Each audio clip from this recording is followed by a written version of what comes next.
All right, welcome to Arcview's 420 celebration. I'm really glad that you are joining us. We've got a lot of people registered for this, and what a bizarre and interesting 420. This one will definitely go down in the history books. Today, we are celebrating 10 years of deal making at Arcview, and also this real shift from the cannabis industry going from illegal to now being seen as essential as we continue the path towards making that shift. And today we're going to be raising money and awareness for some amazing causes. You might be wondering why I'm dressed like this, and it's really in honor, as many of you know, Burning Man has been canceled. And I'm such a big fan of Burning Man that I thought, in tribute to that and just for fun and excitement, and because there's no rules anymore, why not? Why not just be bizarre? And behind me is that's what it looks like on Burn Night at Burning Man. So I'll have some interesting backgrounds throughout the time. We've got an amazing lineup for you. And to start it all off, I am joined by one of many co-hosts I will have today.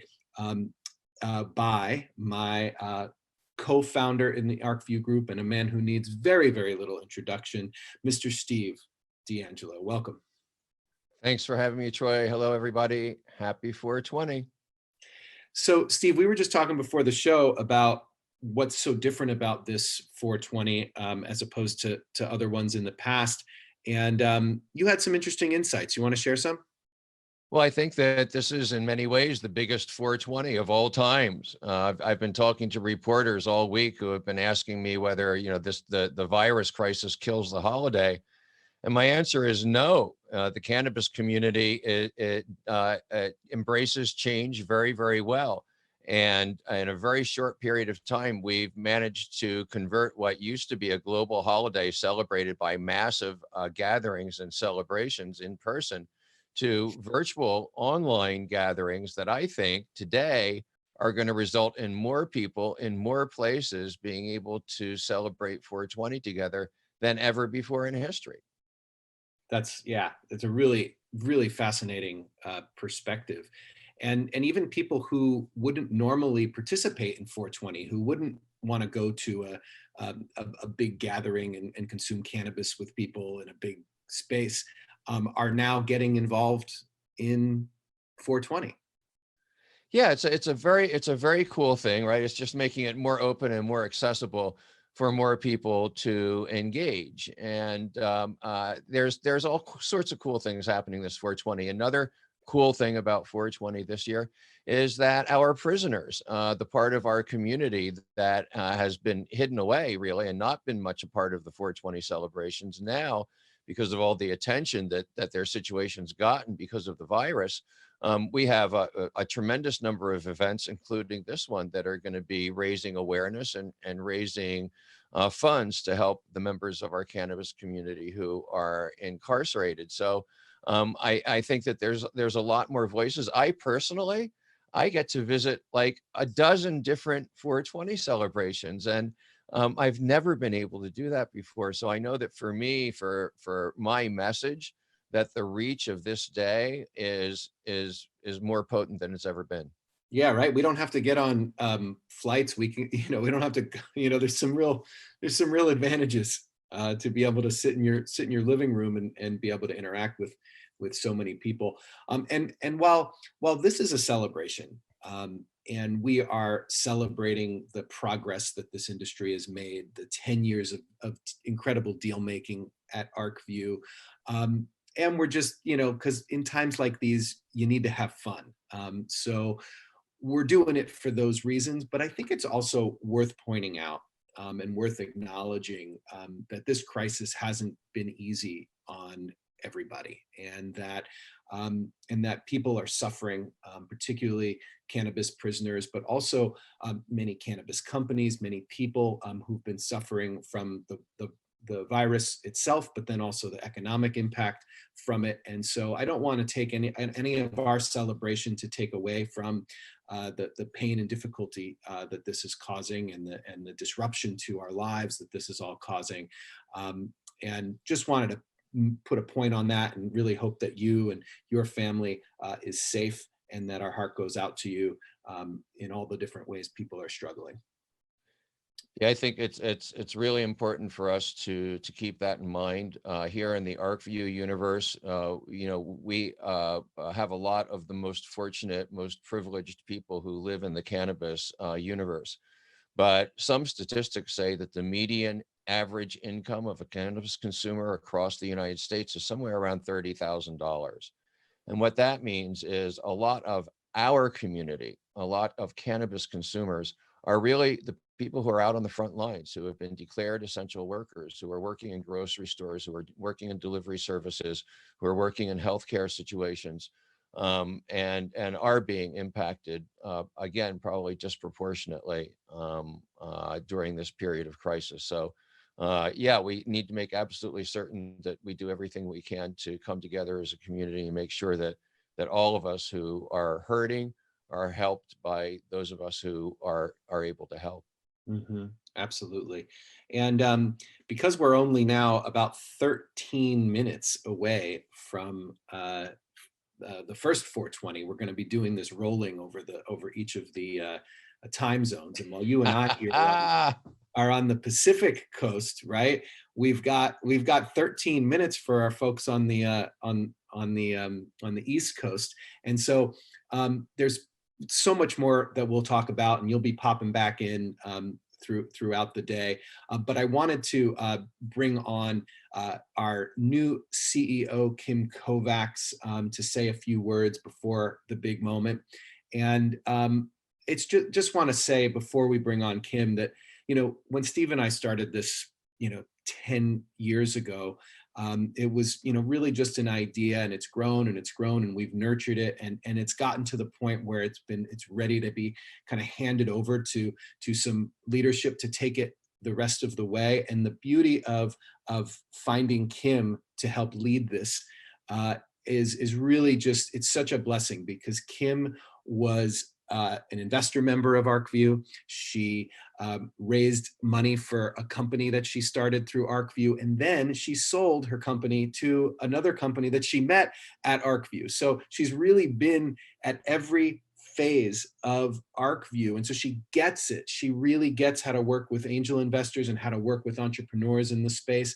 And we just couldn't be more happy to have Kim with us leading the charge. And you've probably seen all kinds of changes in some of the things that we're doing, and those are going to keep coming. And the real pioneer of all those changes is Kim Kovacs. Kim, welcome to the program. Thank you so much, Troy and Steve. I am just honored to be part of this amazing family of Arcview pioneers, investors, companies. It really is sort of a culmination of all the things I truly love and enjoy, investment and entrepreneurialism and all these wonderful things. And if you can see behind me, I had an interesting start to life. We're going to be peppering the event today with some sort of fun facts and different things. So before I kind of get into the run of show today with everybody and kind of give you a little direction on where things are going to happen, behind me is the place that I grew up, which is Ann Arbor, Michigan. And this was the first hash bash in 1972. And that was a result of John Sinclair getting a 10-year sentence for 2 joints.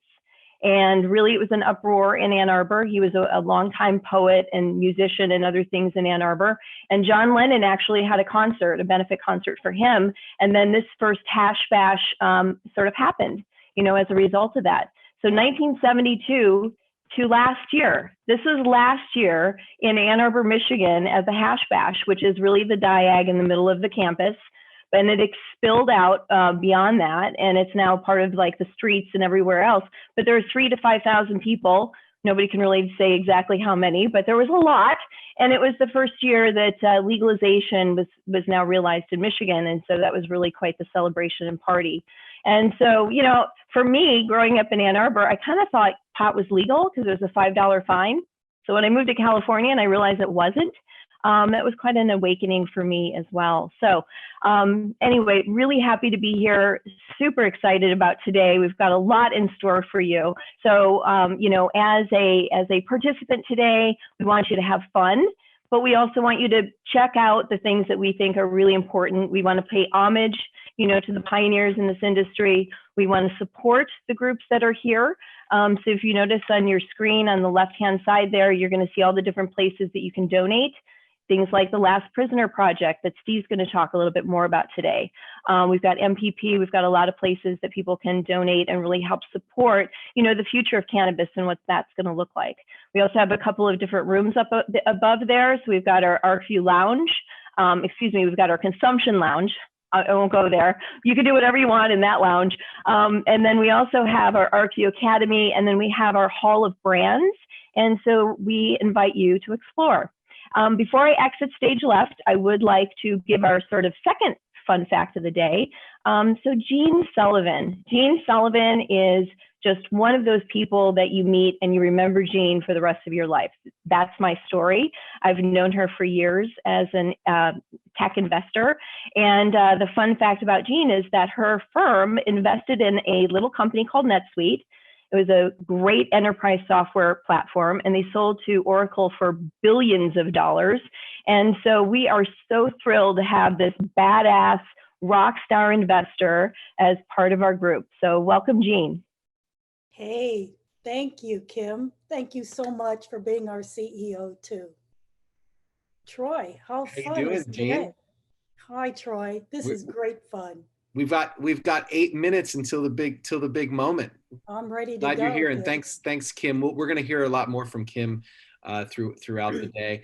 So I remember hearing about Jean for quite some time before we actually met, and it was it was at MJ Biz some time ago, and I said, Jean, come on over. We need you over here to help, and I feel like I've spoken to you every day since, and that was like, 3 years ago, 4 years ago. So, Jean, how does a classically trained VC like you wind up standing in front of a field of cannabis flowers? Listen, what's shocking to me is the number one question people ask me all the time is, Jean, why are you doing this?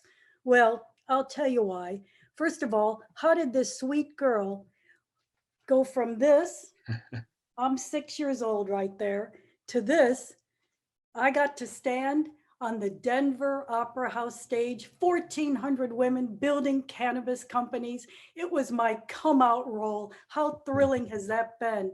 And then, Troy, you've talked about investing. This is a great time to be investing. It couldn't be better. Of course, carefully, you got to know what you're doing. It's complicated, but I am thrilled. As you've mentioned, we've been investing as Arcview for many years. Now I'm having fun with Jeff Finkel, Louis Hahn. We are sourcing some of the great businesses that are out there. That's pretty exciting. And it's a good time to be investing. And you know what happened to me? I learned about the social justice issues that got me there. But then it took 5 more seconds to see the economic opportunities. Now, I just started talking about the dollars. And Troy, as you know, this is so important to you and to us as part of Arcview and for our cannabis community at large. We have helped raise more than $2 million back in 2016 for all those ballot initiatives. You remember there were 8 out of 9 states that were on the ballot because citizens said, we want cannabis. And you remember there was only 1 state that didn't pass, that was Arizona. And guess why? You know why. Big Pharma was in there with lots of dollars fighting against it so they could sell more opioids. The whole point is, these laws that have been created are changing the game from illegal to essential. And so that's what's really happening in our marketplace. Mm-hmm. Thanks, Jean, for that.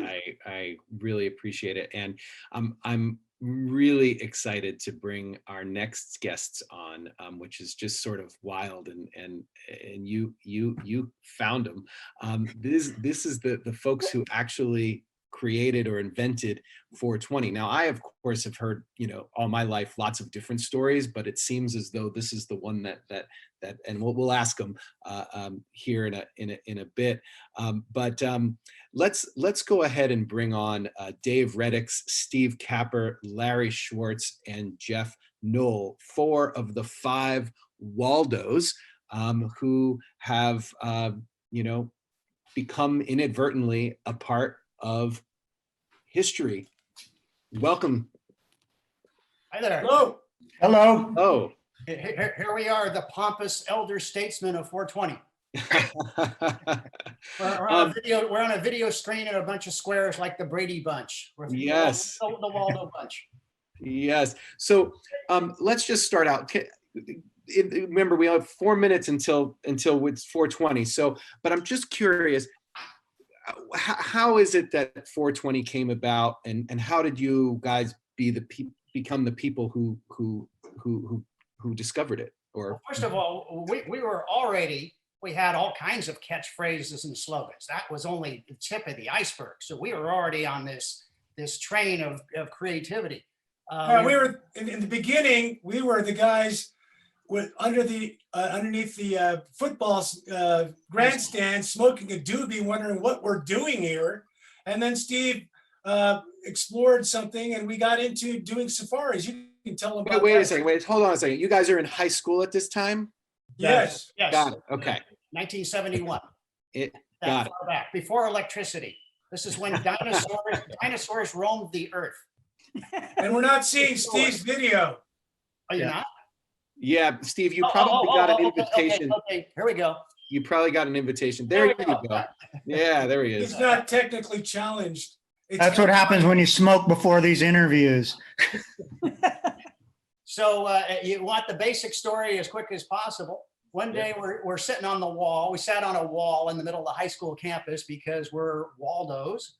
And one day a buddy comes up to me and he goes, "Hey, my brother's in the Coast Guard, and a bunch of guys in the United States Coast Guard are growing pot. And for some reason, they don't want to get busted. And they figured out that their commanding officer was onto them. So the guys in the Coast Guard decided to let us pick it. And they made a map of where this pot was, way out in a rural area. So we decided, we got together with all the Waldos. We said, well, let's go find this pot. We decided to meet at school at 4:20 p.m. at a statue of the chemist Louis Pasteur. And we'd meet there at 4:20, get high. We'd hop in Steve's 66 Chevy Impala, drive out to Point Reyes, and look for the patch, smoking all the way, of course, but we never found the patch. So, in the interim, every day we were searching, we'd pass each other's in the halls and say, 420 Louis, and we'd agree to meet that day to go for the search. So the search continued for, several weeks, maybe a month. We never found the patch, but we decided to drop the Louis and use 420 just as a secret code that we could use around our parents, cops, teachers, and nobody knew what we were talking about. Look at that. And it spread from us to our younger brothers, the class behind us. Dave was around, all of us were, Dave had connections to Grateful Dead. We were around the Dead community, so they picked up on it from us. And here we are a couple of decades later, and we can't go outside and celebrate. We have to stay indoors. So we're having the first hydroponic 420 celebration. And we're also relaxing, doing hot dog water steam baths. Here's the Impala, guys. Love it. Yeah, there's us on the Impala. Is that so? They made a cartoon about it. Yeah, Yep, absolutely. we got our own magazine, our own Waldo magazine. Well, it's one comic book that brewery. Guess what? It's countdown time. Shall we count down to 420, starting just like Anderson Cooper with 10? Let's go. And everybody just go crazy celebrating. 10, 9, 8, 7, 6, 5, 4, 3, 2, 1. Yay! 420. Can you hear my fireworks behind me? Yeah, and you can even head over to our consumption lounge and head over there. Oh, there we go. We've got some cannabis on Real screen. good. There we go. You know, I'm being very conscious, right. being Good. very conscious this 420, There since you I are. have pre-existing respiratory conditions. We're in a Uh-huh. time of virus. Got it. So what is that, Steve? What are you consuming this time? Oh, these are 100 milligram capsules of THC by Prana. And I am going to take my usual midday dose of 4 of them Jesus Christ. now. 400 megs, boy. I would be in the hospital. That would be This is not for children. 400 milligrams. Don't try this experiment at home, boys and girls, unless you have We do have an previously age been gate on the mentored by site. me. Exactly. The whole virus will pass. Time is a great healer, but it's a So lousy, look at this. petition.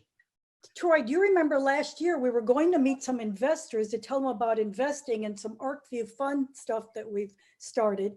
And John Sullivan says to me, we're going to San Rafael because we're on our way to Sonoma to meet you. So Okay. here's that gorgeous high school. And I was sure we were going to be arrested just lurking around a high school. But there it was, the Louis Pasteur statue right in front. Now, guys, Dave, Steve, tell us a story. I understand that statue didn't sit there in front of the high school, right? Originally, the statue of Louis Pasteur, where we met at 420 to get high and then goes on our search, was on the side of the science building. I don't know when they moved it, but it was after we graduated from high school.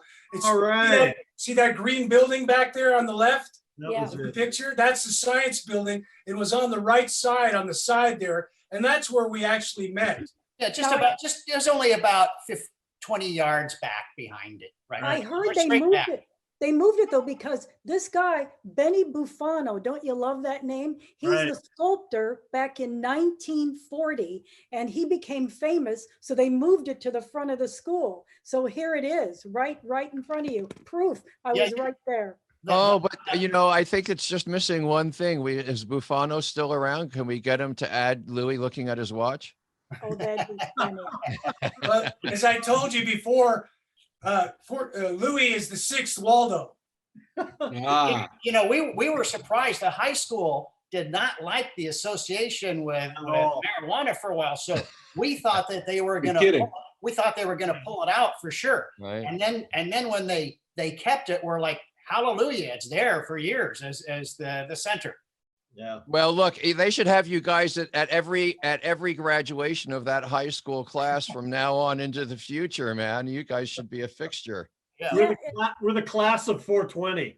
Listen, the story gets better, Steve, by saying that, because, it was easy for me to think when we did connect, hey, what'd you do the rest of your life? Tell some of those stories. Dave, what'd you do? It's fascinating. I'd love to hear. Oh, after I got out of high school, I went to college, got a degree in broadcasting. I was a disc jockey briefly, and then I worked for CNN as a cameraman, field producer for 15 years. And now I'm an independent filmmaker specializing in documentaries and comedies. Love it. Not just a bunch of stoners there, it sounds like. That's the point. That's the point. Demystify the whole thing. yeah, what's this amotivational syndrome stuff? That looks like cannabis consumers do just fine. They can and they do. As a matter of fact, from some of the more repressive timeframes to now, this is the best part of it. It's showing the possibilities. Mm. And the Waldos are living proof that you can smoke weed and still have a brain. That's right. Hey, speak for We yourself, did Dave. a survey of Harborside clients. They are more likely to have a university degree or a skilled trade, more likely to own their own homes, and more likely to be married than the general population of California. So the myth of the marginalized amotivational stoner is exactly that. It's just one of these ridiculous prohibitionist myths that's been thought up to marginalize us and undermine our own sense of self-worth and esteem and confidence. Well done, Steve. That's Steve. Well, For a lot of people, there's not as much to do now. We're all shelter in place. We're stay-at-home Waldos. And, during the pandemic, the Waldos have kept busy building life-size mashed potato castles with gravy moats filled with man-eating sharks. Larry's getting a little bored staying home. To stay busy, he's growing an imaginary Steve DeAngelo twin ponytails. Let's see it, Larry. I love it. Good. I can use all the help I can get right now. These babies are getting thinner and thinner by the year. Larry, I didn't even see you. Are you there? I didn't see you on the screen. I'm there. Back to Larry, you want to go? Yeah. You're hey, still back to the San Rafael story. Since I'm in print sales, I used to print the graduation commencement every year for them and work with the head secretary there. She told me the teachers hated us because every 420, the kids would never show up at any of their classes. Did you ever try and slip something into the printing? Like, like remember the Waldos or, like just like in the like soft.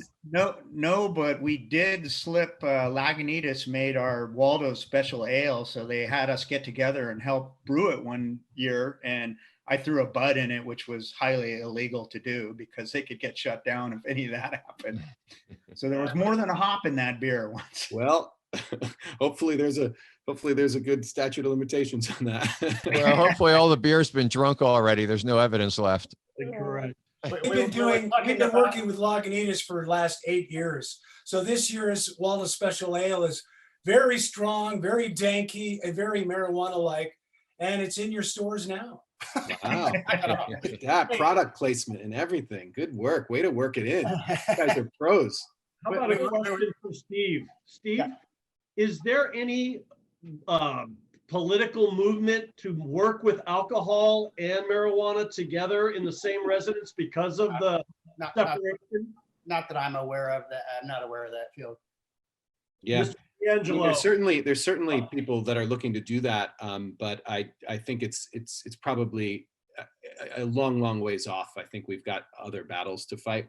Yeah. In most places, there's a regulatory or barrier for any cannabis businesses engaging in alcohol business and vice versa. Right. Beyond that, for me, I think that there's I've spent most of my career trying to change the association of cannabis with intoxicants, right? I don't think that cannabis belongs in a bucket with alcohol and tobacco and pharmaceutical drugs. And, I think that it belongs in a bucket with yoga and meditation or an organic food and other forms of wellness and self-exploration. So I personally am not in a hurry to see that association made.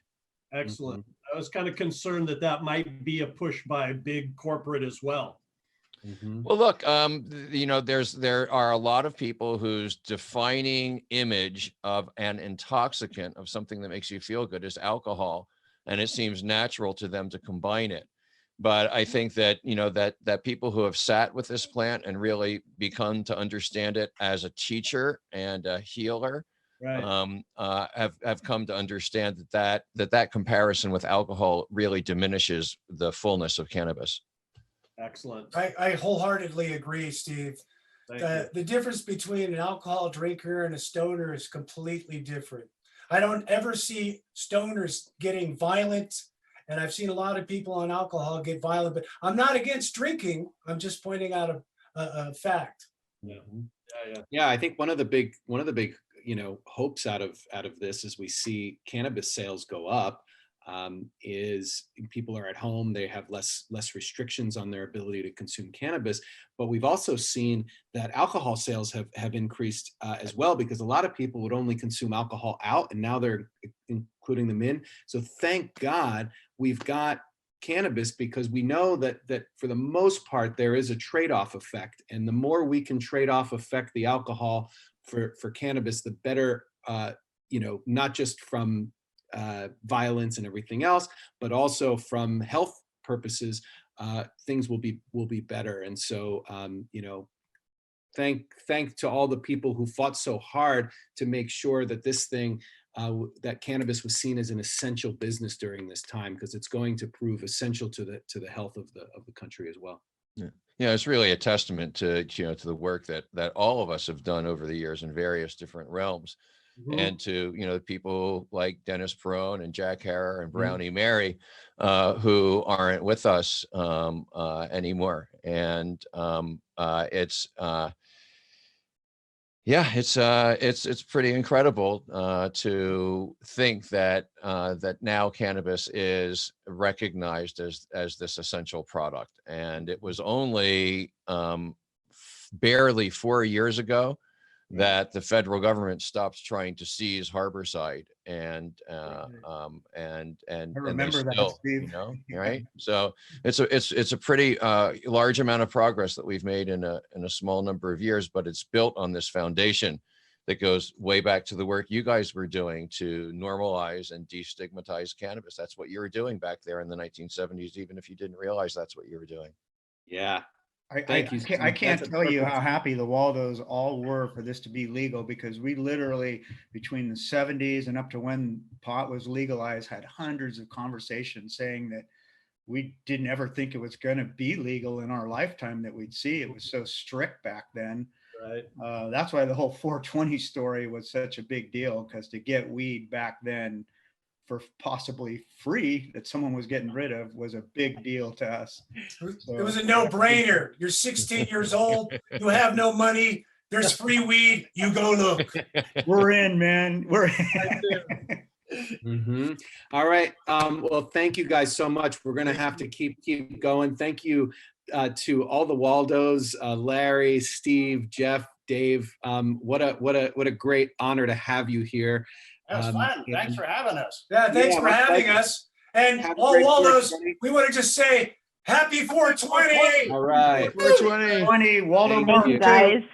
See ya. And also big thanks to Gene as well. We're going to have a whole new set of co-hosts I coming see in my here in a bit. friends, Steve and Emily in the waiting room. I'll say Yes. goodbye for now, but everyone stay with us. We have 3 more 420 events to celebrate throughout the time zones. Thank you. All right, Steve. so that's another way that it's the biggest 420 ever, right? Indeed. Right. All righty. Right on. See you all later. Exactly. All right. Take You care. guys. So we're going to have Adelia Carrillo from Event High and Emily Paxia from Poseidon Asset Management joining us. We're going to be doing some really great interviews with folks. But before we do that, I want for you to check out a video that Steve DeAngelo made about 420, and make sure, or actually no, this other Waldo Steve, I think. Oh no, Steve DeAngelo made about 420, and watch that, and then we'll be right back. And we have a consumption lounge, which with lots of interesting videos for our members, tours of grow houses, and in the Arcview Academy, which is powered by Green Flower Media, we have how-to videos about consumption methods, dosing, extraction methods, terpenes, endocannabinoid system, cultivation, CBD, hemp, debunking cannabis myths, and cannabis history fun facts. So anytime you're feeling like it, just pop over there and take a look at it. And so let's just take a quick look at this video. We'll be right back.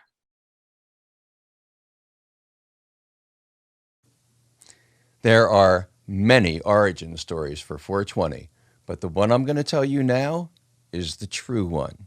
I know it because I lived it. It all started in San Rafael, California, with a group of high school students going to San Rafael High School. They used to hang out on a low wall on the lawn of the school. Because they hung out on the wall, they called themselves the Waldos. They gathered every day at 420 to smoke cannabis, and during the day, as they passed each other in the hall, the greeting was, "Hey, see you at 420? Yeah," or "Hell yeah, see you at 420. So from the Waldos, it jumps to the Grateful Dead. One of the Waldo's older brothers worked for the Dead. And from the Dead recording studio, it jumps to Dead Tour, where the most insider Deadheads picked it up and spread it all through their universe. And then, well, in the late 80s, early 90s, we started this thing called Hemp Tour, which grew into one of the most important activist organizations of all time. And that's where Hemp Tour picks up 420. We spread it all over the country and blazon it on our propaganda, carry it into every cannabis community. And somewhere along the line, we realized, hey, it's also a date on the calendar. And that was the first time we celebrated the 420 holiday, which now, of course, is celebrated by millions of people all around the world.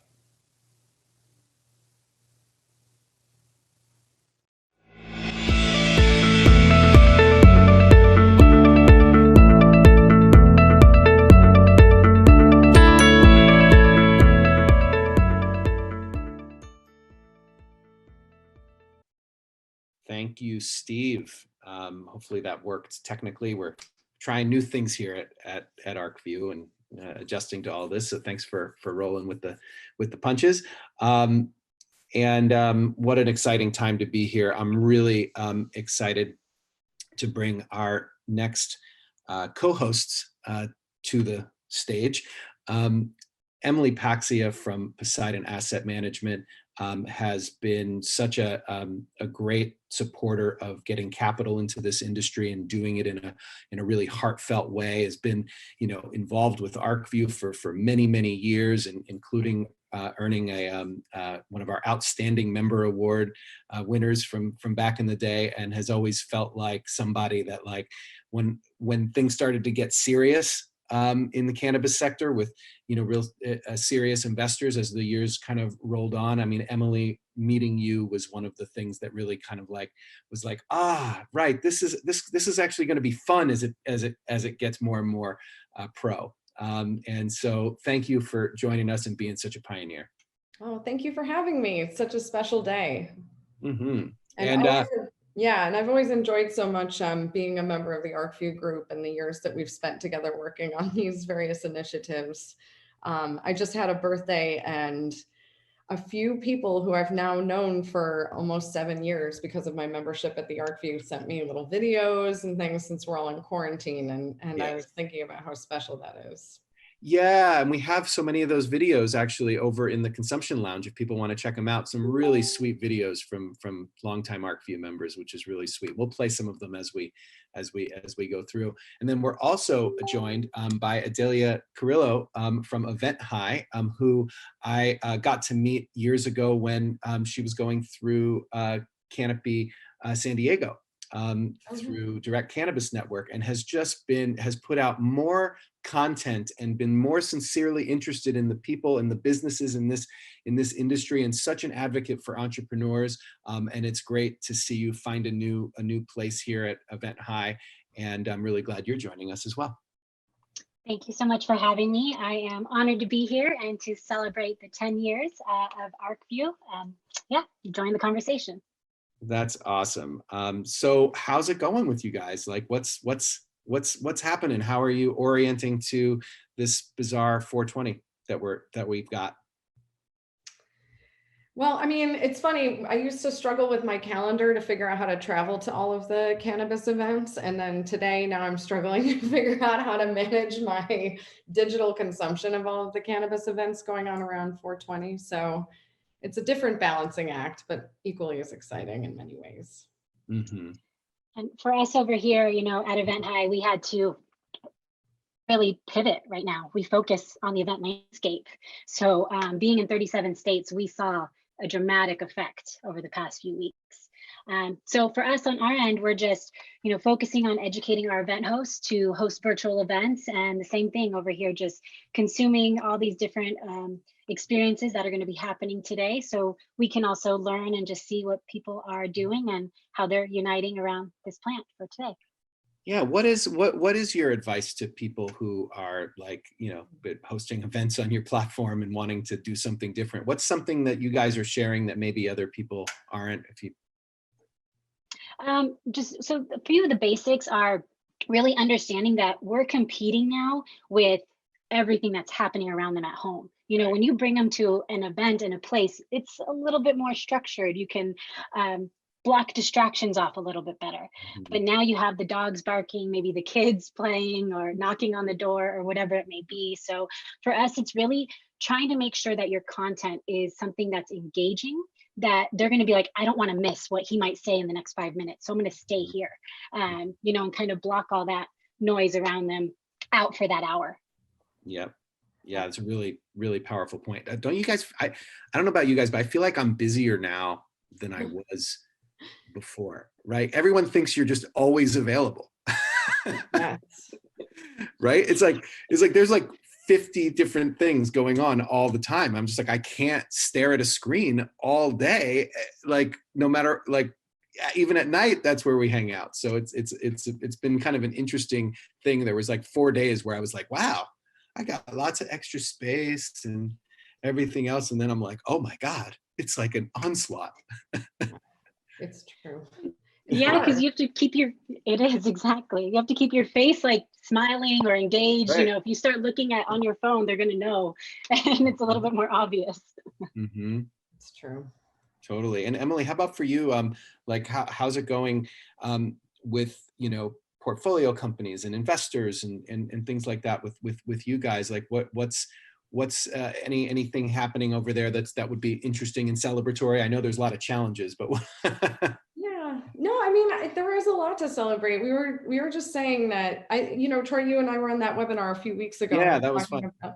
and we were talking about how cannabis founders are kind of that battle tested notion. And so it's been an unbelievable experience to watch how well they're managing through this. And then knowing some of my investors who have companies much, much out of the cannabis space and what they're up against versus what our guys are up against and girls. And I just feel like it's been a remarkably uplifting experience to work with all of the whole industry, frankly, and seeing how everybody's working together on this. And, and once again, unfortunately, we're kind of in that position where while we're deemed essential, we're not getting the government aid that other groups and industries are getting. And it's just yet another bonding point, I think, for this industry as we continue to build together. So I'm just uplifted by the people in the space. And I do miss seeing everybody in person. I think that's been another, silver lining to it is just how much I truly love the people we've been working together with over these 7 years of investing in cannabis. It's like, I couldn't have much more respect for everybody who's in this space right now. Absolutely. Absolutely. And one of the things that I'm reminded of this 420 more so than I think others is how valuable cannabis itself can be for creating a shift in perspective. I feel like usually we tend to change our shift in perspective happens sort of naturally throughout the day because we're going to different things and we're doing different things. But when your surroundings are staying pretty much the same and it's like freaking Groundhog Day every day, and there's just different tensions and stuff happening in the world and stuff happening inside, that there's something really valuable about cannabis's ability to sort of pop you out of whatever particular drama you're stuck in, and help lift the visibility and shift into the more artistic or ethereal qualities of life, or what it's really all about. Walking past the same bushes and trees in my neighborhood for like the 50th freaking time. But a small amount of cannabis and all of a sudden, I can smell that flower even deeper. I can see these other things. I can feel the gravel kind of shift underneath my feet. I can, there's just these little things where it's just like, oh, right. Okay. And I just think that has just been so, I'm so grateful for it in this time. I agree. I think that it's been one of the things I've noticed being in San Francisco too, and having the access to nature that we have here, is hiking up to Twin Peaks in the evening after kind of trying to create a deadline between work and then evening. Yes. And there's this real interesting energy up there where everyone's just quiet, sitting distantly from each other, but taking in this view and being very reflective. And I was thinking about how cannabis works so well in settings like that. And I bet it's a part of a lot of that, of what's happening up there at that time of day. Yeah, totally. Adelia, you got anything you want to share with that? No, just that topic brings to mind, I think we're going to start seeing, and even probably already have seen, a lot more people at night looking up at the stars. And actually, I think that's one thing cannabis has always allowed me to do is after work, I'll go outside, smoke a joint and look at the stars and kind of just de-stress. Now I think a lot more people that maybe couldn't slow down or even had that opportunity are doing that, which is realigning them. And I think just reminding them there's so much more out there, and there's a lot more things to life that they can be appreciative of. So I do appreciate the flower and what it does and how it realigns us with centering ourselves emotionally, spiritually, and with other people. Mhm. That's great. Yeah. Yeah. And as you're in the audience there, you think about kind of those moments with cannabis and how you can have more of those moments, because I think we all have those moments, and sometimes it's hard to remember that those are accessible to us. You know, turning on music, that there's that concert you went to, there's that band that you listen to, there's that music you listen to, and being able to have it come alive in a different way, or appreciating something new in a different way. Let's use this as a reminder to you to give that a shot. And before we bring up our next guest, we've got a couple fun facts. Yeah, can I kick that off? Yeah, go for it. Perfect. So for all those tuning in, did you know that Arcview co-founder Troy Dayton was the first volunteer for the Marijuana Policy Project in 1995? Yes. Yeah, 1995. I was a freshman in college, and that was the first year that MPP was being founded, and no positive laws had changed in this country during that time. And I was just sort of an idealistic freshman in college, wanted to change the world, wanted to be a credible rebel. And then I've been involved ever since. And now I serve as the chair of the board of the Marijuana Policy Project, and we've passed a lot of the laws. Emily used to serve on the board with me there as well, and has been a big supporter. And so it's a real honor to bring our executive director, Steve Hawkins, who's been executive director MPP now for over a year and has really set the organization up for some really great opportunities. And so love to bring him on to talk about the future. And before we do that, make sure to visit arcview420.com and donate to the various causes, including MPP. And let's see, do we have Steve yet? While we're waiting for Steve, I'll just say, check out my new background. Good one. So this is very apropos for the topic we're about to discuss, because this is right before they repealed alcohol prohibition. This was a movement pushed by families that's saying, hey, end alcohol prohibition so we can have our families back, so we can have our communities back. And it's a very interesting history lesson, because this was the time that was right before, right after the country was trying to recover from the Depression. And part of the reason why these laws were changed was because they needed the tax money. They needed the tax money to help get out of the Depression. And I think that's one of the reasons why you didn't see a state's approach to ending alcohol prohibition, because they actually really needed the tax money. And also people who were really moralistic about this, about keeping alcohol prohibited, they decided, hey, it just lost its oomph because people had economic realities that were different. And so I think we may be in a similar situation coming out of this, where we have a lot more time to do it. And so, oh, great. Oh, I hear Steve is here. Welcome, Steve. Hopefully I'm here. Can you hear me? You are. I can hear you, but we can't see you. Can we see you? I'm trying to work the magic right now. All right. So I think you probably should have gotten a little thing that says, you've been invited to turn on your video, but it might be hidden behind one of the windows. Yes, I think that's what's happening. Yeah. So we'll figure it out. But okay. While we're waiting for you to figure out your video, Emily, Adelia, anything you want to share about this topic? No, it's funny is that one of the documentary series I've watched a few times since getting into this is Ken Burns's Prohibition. Mm-hmm. There are some very interesting parallels to it. And also if you have trouble sleeping, it can help that with a little cannabis. But you know, it is very interesting. And I think you're drawing some interesting parallels and pointing out some interesting points that we should be aware of as an industry. Mm-hmm.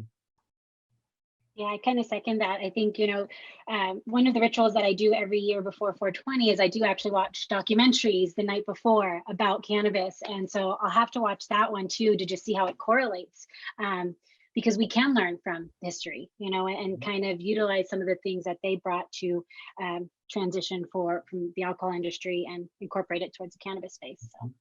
Yeah, just quickly, can I on it? Yeah. One of the important things that I noted in it is it points out the very distinct change from it being an illicit product that was in the hands of the mafia at that time to bringing it into a regulated market and making it much, much safer. And first of all, safer from a health perspective, but safer also from a supply chain perspective and keeping it out of the hands of what we would draw the parallel to the cartels.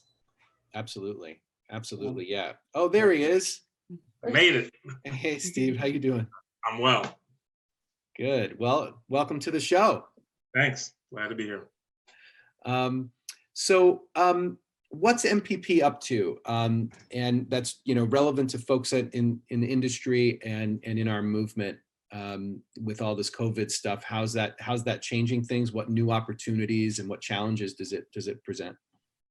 Yeah, well, first it's letting us know, Troy, that while cannabis has been deemed essential, cannabis is not equal, right? Mm-hmm. So it's essential but not equal in terms of how, you know, operators of businesses are being treated by the federal government.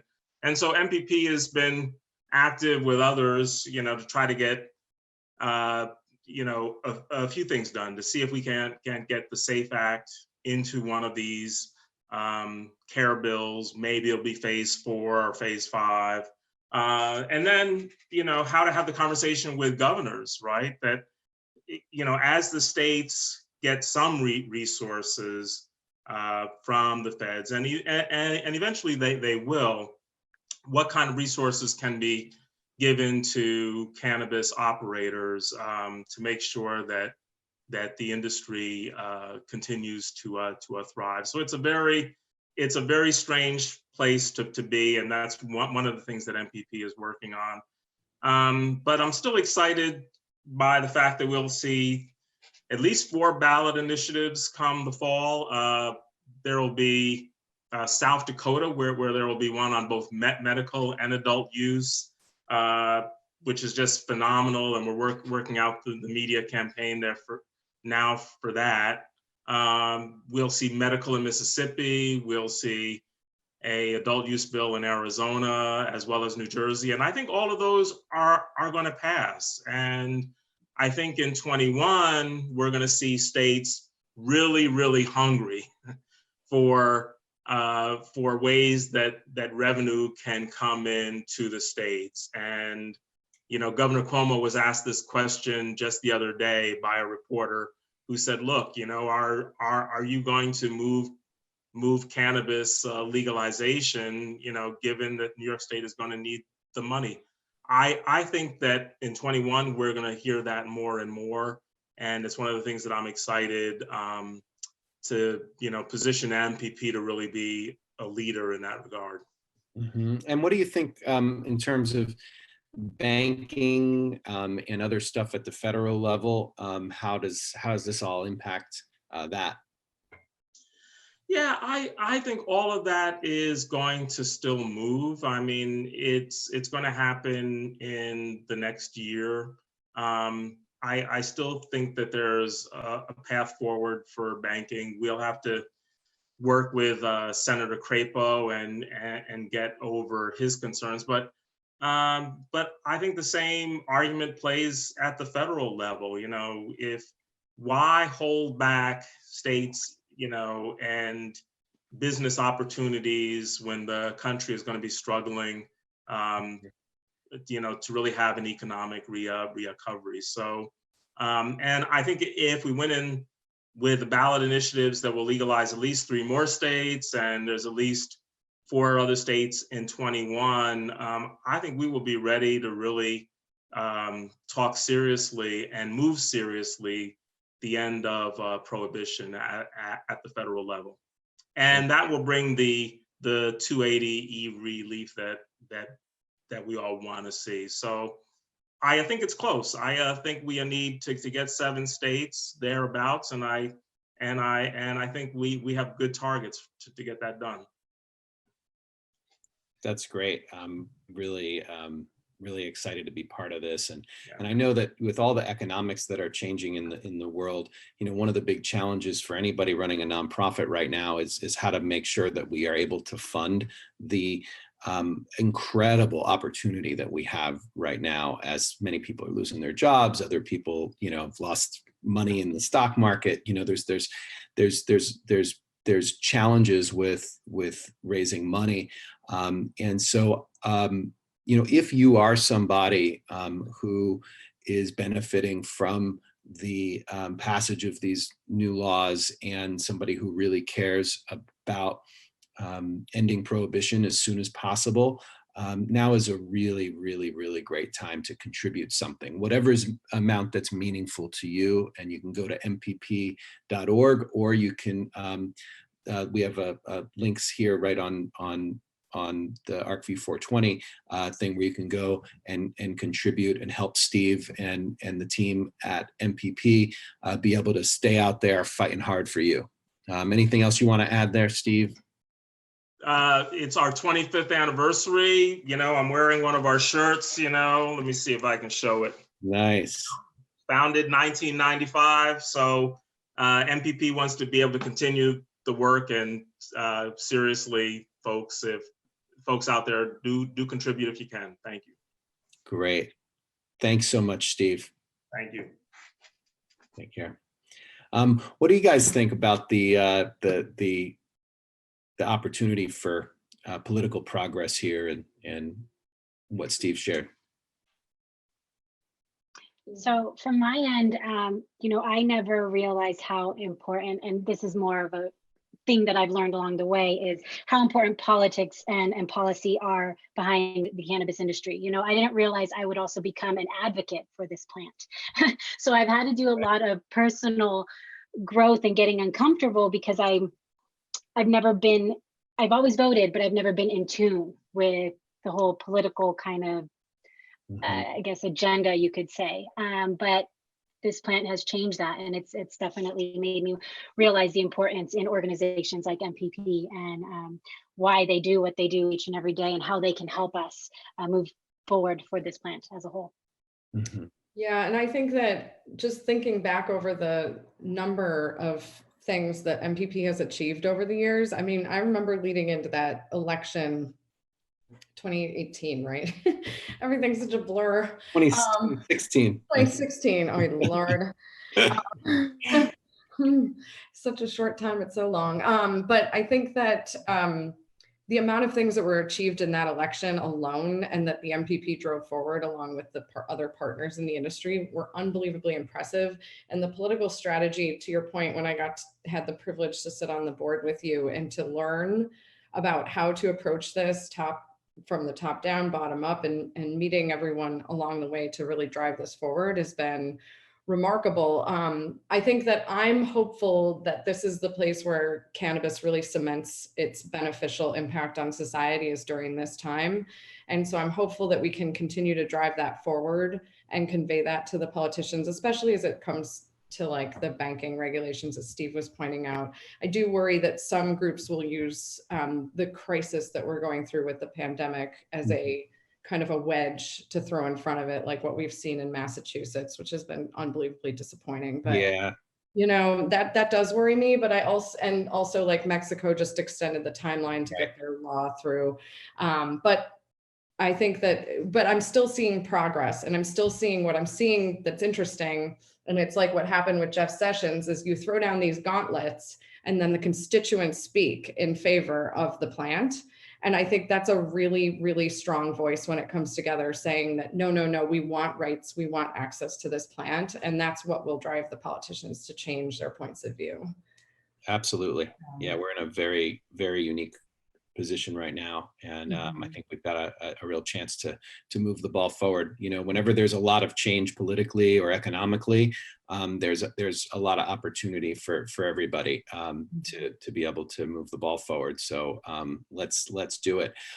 Thank you both so much, Emily and Adelia, for joining us, and have a great rest of your 420. Thank you. Bye. Thank you. Thank you for having us. Yeah, our pleasure. And next up, we have two more amazing co-hosts coming online. We have Matt Nordgren and Jessica Billingsley. Jessica, who is the CEO and co-founder of Akerna, was formerly MJ Freeway, with the very first company to ever pitch at an Arcview event in 2011, and who has just been a super involved Arcview member and an incredible advocate for this industry, and has, you know, just accomplished so much and done so much for the space. Welcome, Jessica. Thank you so much, Troy. It's truly wonderful to have grown this industry, both with it and together. Thanks for having me. Absolutely. And then we have Matt Nordgren from Arcadian Capital, who's been investing into this space, has quite a big portfolio, and has been involved in Arcview for some time. And we've just always had a good time over the years. And Matt's got such an interesting history before cannabis as well, which maybe he'll share with us. But Matt, welcome to the show. Hey, thanks, Troy. Great to be here with you and Jessica and all these great people that you've assembled for today. I have watched a few, and it's just so fun to have this community, you know, pre-pandemic and during. It's just, we're so strong together, and very thankful to be included. Mm-hmm. Thanks for coming. Jessica, what's happening in your world? What's on your mind this 420? Well, every 420, we put out our set of predictions and what we expect to happen. And we've taken a little bit of a different take on that this year, just acknowledging that this is absolutely the most unique 420 yet. And what we're seeing overall is an increased demand for business intelligence, for insights, especially during the new changes that we've seen and shifts in how businesses are needing to do business. And of course, your other speakers were alluding to the wonderful news that cannabis has been deemed essential in almost every jurisdiction. That's of course great news. And overall, we're seeing increased buying and continuing to see some of those increases hold even after some of the stockpiling. I can tell you that last Wednesday, the Wednesday after the stimulus check hit, we saw a 50% increase over an average Wednesday in 2020 so far. So definitely seeing some effects of the stimulus as well. Mm-hmm. Yeah, and so we're seeing sales go up in some places and down in some places, and it's kind of all over the map. Do you want to share a little bit about your sense of what's happening out there? Well, I do want to clearly state that overall, we have seen an increase. Great. So Great. Overall, it's an increase. Although we've seen some spikes around certain events and some stockpiling, we are continuing to see increase in cannabis sales. Now, of course, we're not seeing the type of huge weekend 420 surges that we've seen. But interesting note about that, in the past, we've been able to look at that and you see a decrease leading up to 420, then a big surge in buying. You also see a lot more men buying right before 420. And another interesting fact this year, overall, we're seeing more than we've seen in prior 420s, and women lead men for the first time ever in cannabis purchases in Q1. And I'm going to speak for my gender for a moment here, in that we just plan well. We're going to buy ahead of time. Totally. That's great. And Matt, thoughts on 420 and the shift in sales? Yeah, it's an interesting and women's time. preparedness. Well, they're always more prepared than us, let's be honest. But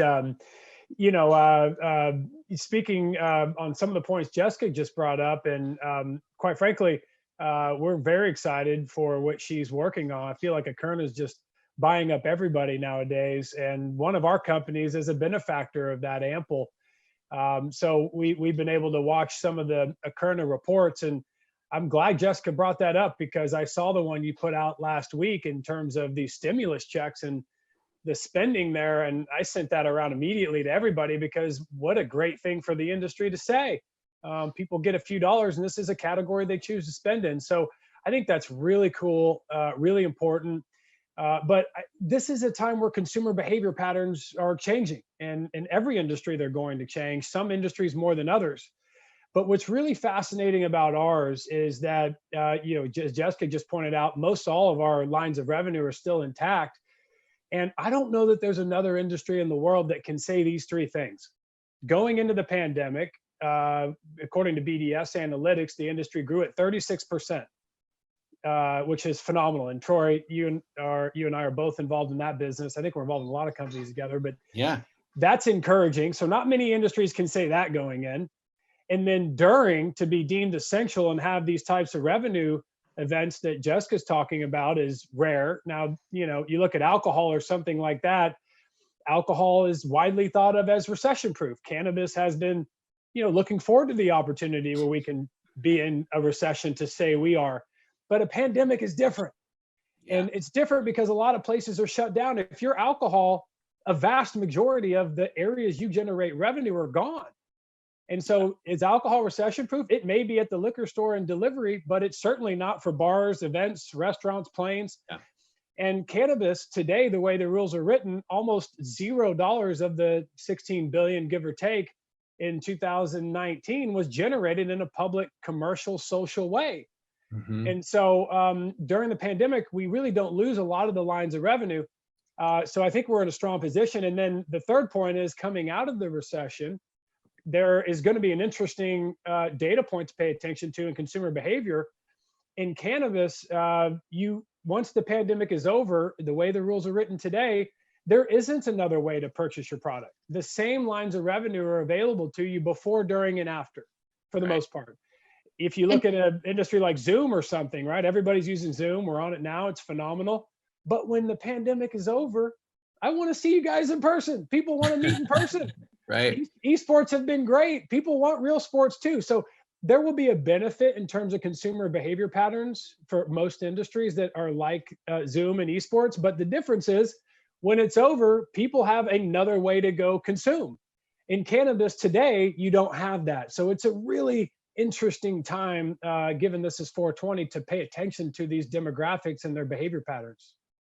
I think that's really important. And I'd love to just add on to your second point there about liquor and the fact that there are other methods for consuming alcohol and I guess forums for it, if you will, that it's more of it has much more social opportunity.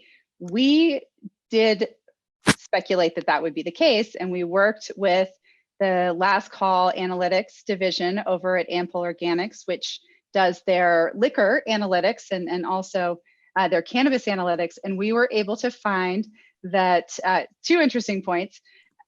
Gin beats tequila. So gin beats tequila because during this time, the hypothesis is reverting back to staple liquors, and cannabis beats them both. So while people are at home, the increase, of course, alcohol is up as well. It is recession resilient, as is cannabis, but cannabis, especially during this time, is seeing a higher increase than liquor, which we find just fabulous and fascinating. Yeah, cannabis is playing quite the little chess game right now. And I know you got to go to the next thing here, Troy, but just to make one other point on that, and we're all looking at these things, but you notice also that the bucket is larger in a lot of cases. People buy more when they do buy. And if you look inside that bucket, it's really interesting to see the things they're buying, and you're seeing different demographics buy different products that they normally don't buy. And to us, that's a really cool sign that people are using this time to explore new products. Mm-hmm. And we're going to pay attention to what that means long term. It's exciting. Yeah, it's a little bit of poetic justice, isn't it?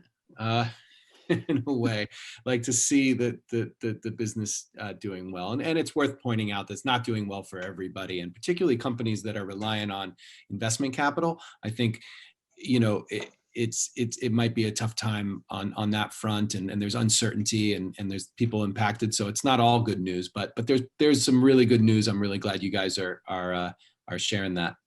So. Yeah, Troy, to that point, I will say, as we're looking across at different pockets and trying to draw lines, we do see that high tourist traffic areas are not doing necessarily as well across the board.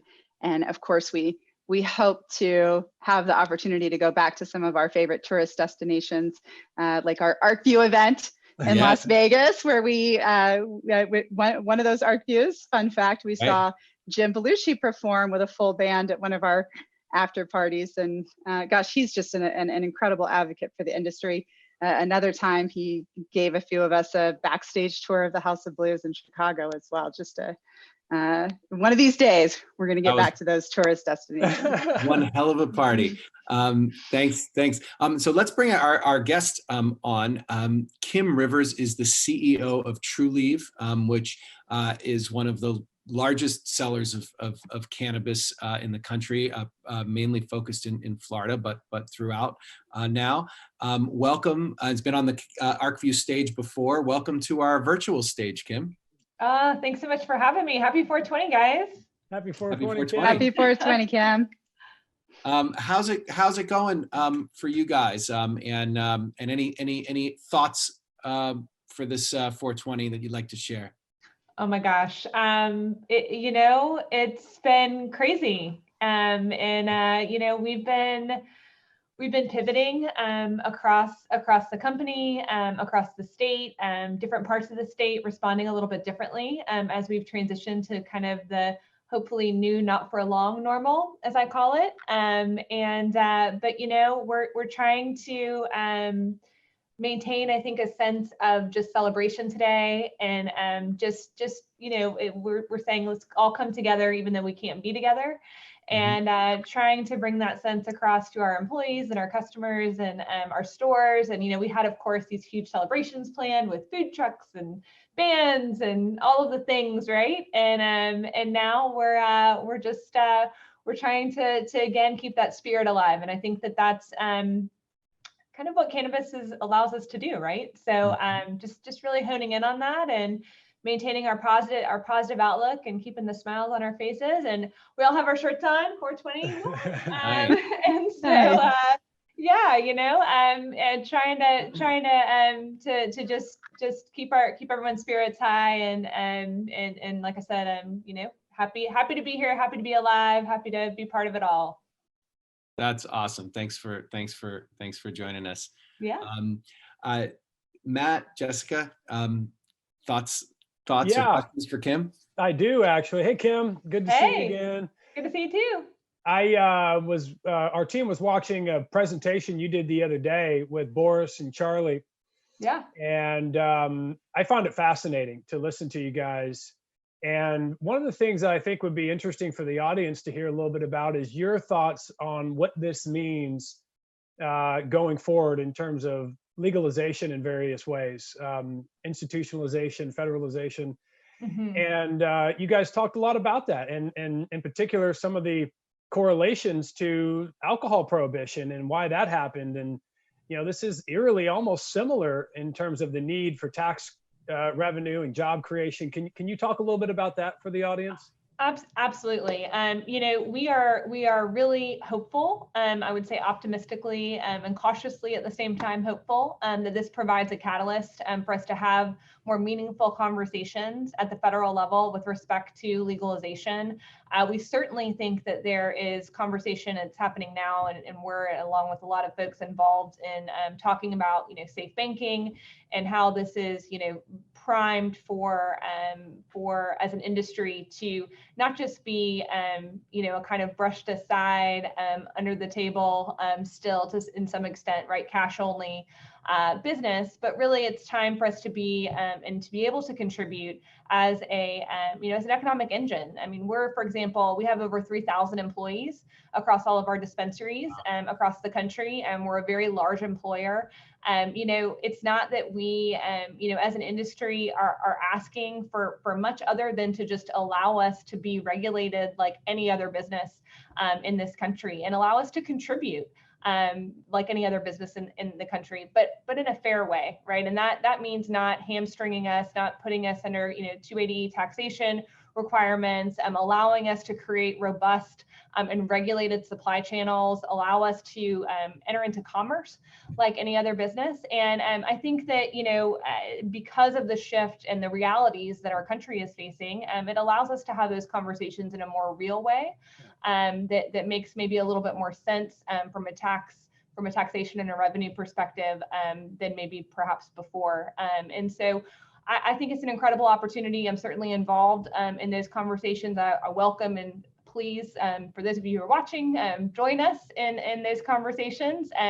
Because I think that simple things like, our employees having to handle cash, where in this current environment, in this current situation, right, is a point that isn't lost on me. Certainly, it's not lost on our employees and or our customers. So. Yeah, if cash weren't dangerous enough, just takes a whole nother turn. Well, wishing all of your employees well, particularly the ones on the front lines there, who are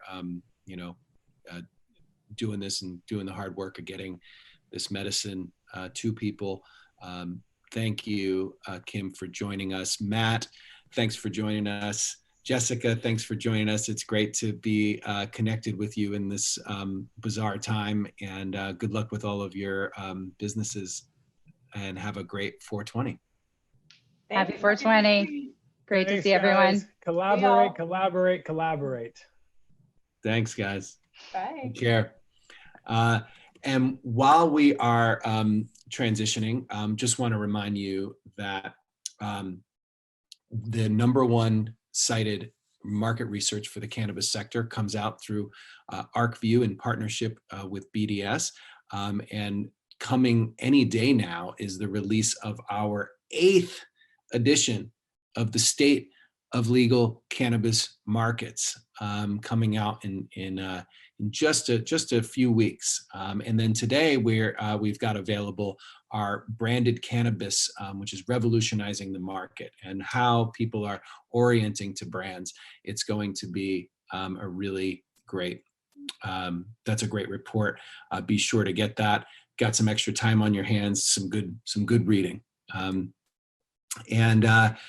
don't forget to explore our consumption lounge. I haven't been over there. I don't even know what's happening over there. I'm kind of excited to hear what it's all about. If at some point, Connor and the producers, if you want to show us or something like that, or bring somebody in who's been over there that's got information to share, we can do that. That would be fun. We also have the Arcview Academy room, and there you can learn about a whole wide range of topics that we're doing in partnership with Green Flower Media. And you can also go to check out some of the brands and our participating partners for our 420 celebration over there. So thanks for being part of all of this. And I am so excited to bring to the stage two of my favorite people. First is Carol Ortega, who is a longtime Arcview member and who has really been pioneering the market in Colombia. And we got a chance to work together a little bit on something last year down in Colombia, and I got a chance to go down there and see Bogota and see this market that feels a lot like the US did about 10 years ago. And it was really incredible. And Carol is just kind of like in charge, she just gets it, and she has so much knowledge of the US market and the Colombian market, and has been such a great pioneer. Welcome to the show, Carol. Hello, everyone. Happy 420. Happy 420. Thank you. It's a pleasure to be here. I'm honored to be part of this celebration with the Arcview Group. As Troy mentioned, I have been a member of the Arcview Group since, oh my God, almost 5 to 6 years now. And it's been a platform that has been welcoming always. And that means welcoming all the Latino community in cannabis in US and of course in Latin America. Thank you so much, Troy, and all the Arcview team for putting this together. This is amazing, and this is a great opportunity for all of us to connect under these circumstances. Mm-hmm. Thanks. And then we have Jessica Dugan, who is really, you know, the first employee of Arcview. I mean, in the modern time, in 2012, Jessica Dugan joined the Arcview team and has since gone on to do some amazing, amazing things that are bringing people into connection with themselves and utilizing this plant in new ways for wellness. And I'm so grateful that you are here. Please welcome Jessica Dugan. Greetings, Earthlings. Happy 420. It's such a blessing to be able to share this space with you and see you, Troy, in your fun festive hat. Nice to meet you, Carol, as well. Nice. So Jessica, what's this 420 mean for you? What are you celebrating today? Well, I feel as though I'm celebrating the psychedelic renaissance that's happening, actually. I think that cannabis is ushering in the, or that's creating the pathway to usher in all the other plants and medicines. And today is really about my sense of freedom and my choice to explore consciousness however I so choose. Yeah. And of course, we're just, what's always neat about this 420 is that 419 is Bicycle Day. Yes. Do you want to share a little bit about what Bicycle Day is? Absolutely. So Bicycle Day is the day that Albert Hofmann discovered LSD. It was in 1943, and he actually synthesized it first in 1938, but it wasn't until 4 years later, or am I doing that math right? 5 years later, that he went on this mystical bike ride and tried out his experiment and discovered the medicine that is LSD. Mm-hmm. Yeah, there's probably, you know, between cannabis and LSD, there's probably, you know, no two substances that have had more of a potent impact on culture and politics over the last 40 years. And it just so happens that we celebrate them in one day apart, which is kind of interesting.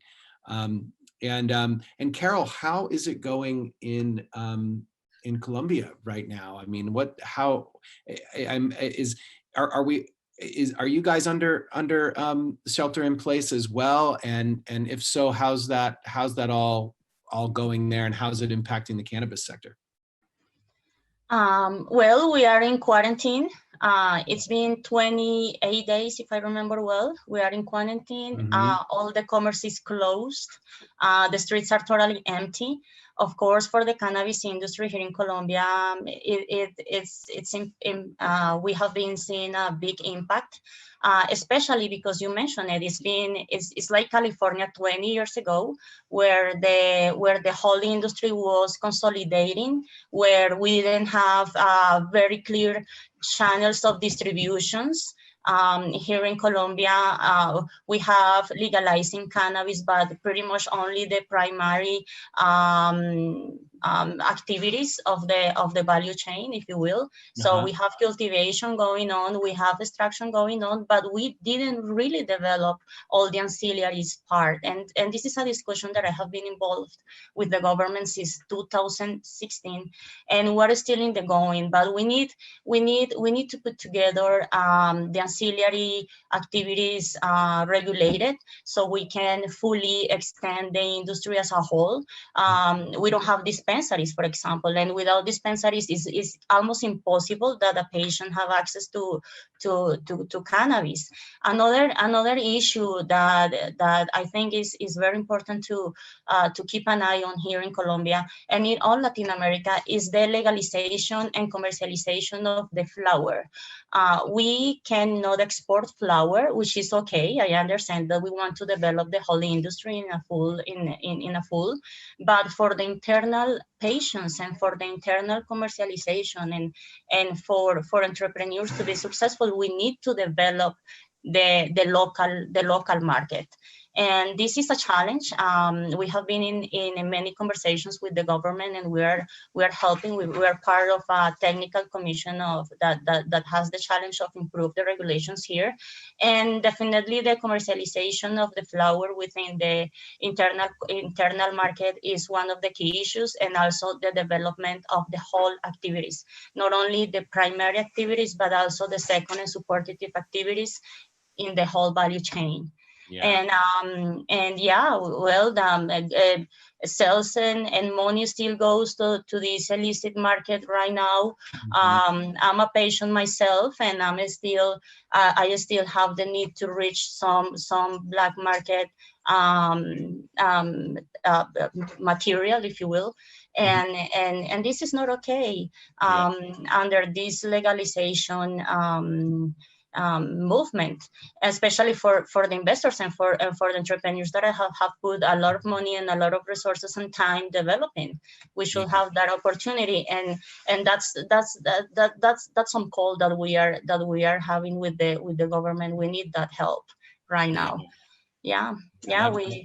It's a wild time, and I think it's easy to remember that back in when if we were hosting this 15 years ago or 20 years ago, it'd be a very different 420 even here in the United States than it is. And I'm, as you talk and look at the challenges faced in Colombia, which has even made some real progress, the challenges are just so great that sometimes I imagine it's hard to have a celebration when things are so challenging.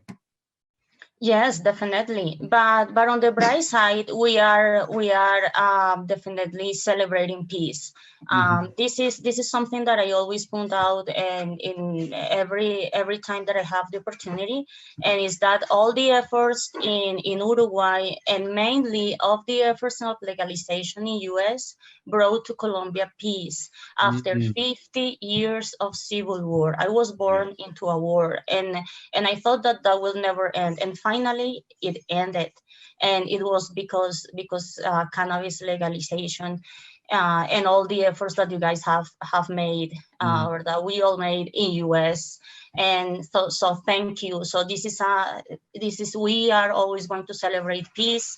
And I was raised, and I grew up all my childhood and adolescence under a war, and it was under Pablo Escobar era, we had almost every 8 days bomb, and we lose a lot of friends. Some people lose some family members.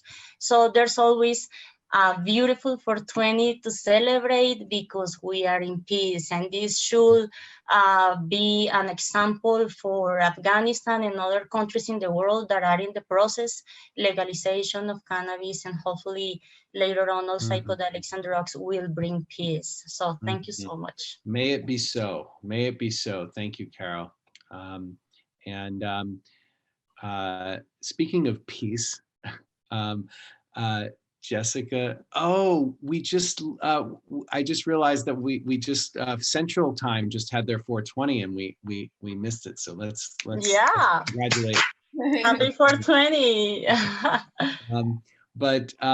So Jess, so speaking of peace, you've really devoted a lot of your time to sort of inner peace, and one of the things that that Jess used to lead at Arcview is, in the middle of these big events, I wish we had some pictures. We put this together last minute, but there's these great pictures of like these, investors in suits, all with their arms up and their eyes closed, and she's like leading like hundreds of investors and entrepreneurs through, breathing exercises in the middle of an investment event. And I love how we try to keep Arcview weird, and how we try to, bring some of the sort of things that Steve was talking about aligning cannabis with wellness and yoga and health. And I think, Jess, you really led that at Arcview. I was wondering if you could share a little bit about that, and maybe even lead us in a little something to bring us into our center. Yeah, absolutely. I think that one of the motivating factors to bring mindfulness to the Arcview stage was really to empower businesses to start infusing mindfulness into their business models. Mm-hmm. I had a dream, I still have a dream, that every business will have a mindfulness department, and the mindfulness department will be just as important as the marketing or the sales department. And I really believe that the sustainability of a business starts with the sustainability of the self and the sustainability of the team. So I think that we're moving into a new way of operating in the world, where we're finding that we're all connected, right? And for so long, business has separated the human from the business. And I think that that's where we get ourselves in trouble sometimes, because when we come to work, we're still human, actually, right? So I'm really interested in empowering people to bring the human back into the business. Amen. Let's bring our whole selves, bring our whole selves to work. I clearly am doing that today, right? And also, oh wait, here, look. Now we're Burning Man. Yeah, that's a thing from Burning Man, which you guys know I really love. So bringing my whole self to work here. So Jess, you want to? We got about a minute. We got about 60 seconds for you to bring us somewhere. 60 seconds. The breath is really powerful in that way. All right. So wherever you are, just go ahead and find a comfortable seat. So you might straighten up through your spine to start. Relax your shoulders back and down the body. And exhale will just naturally come out. Right? And let the back of the neck be long, and your chin's going to soften towards your throat, softening through the jaw.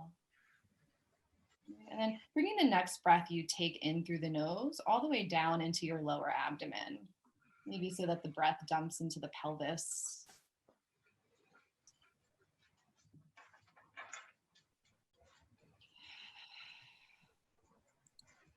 And the breath that follows that is going to fill up the entire abdominal cavity, breathing into the stomach, the spleen, the intestines. Expanding through the belly with the breath, and exhaling through the mouth, maybe letting out an audible sigh. And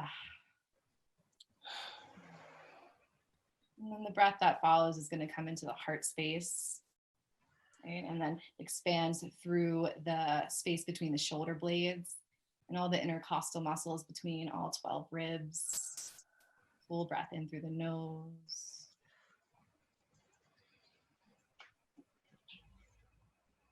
And exhaling through the mouth. Whenever you feel ready, you can float your eyes open and reorient back into the space. And so deep breathing actually activates the parasympathetic nervous system, and it puts us into the rest and digest state. So it's really useful when you work in industries like the cannabis space, and there's lots of regulations and resistance. It's really a nice tool to have. Thank you, Jess. Thank you. Yeah. So good.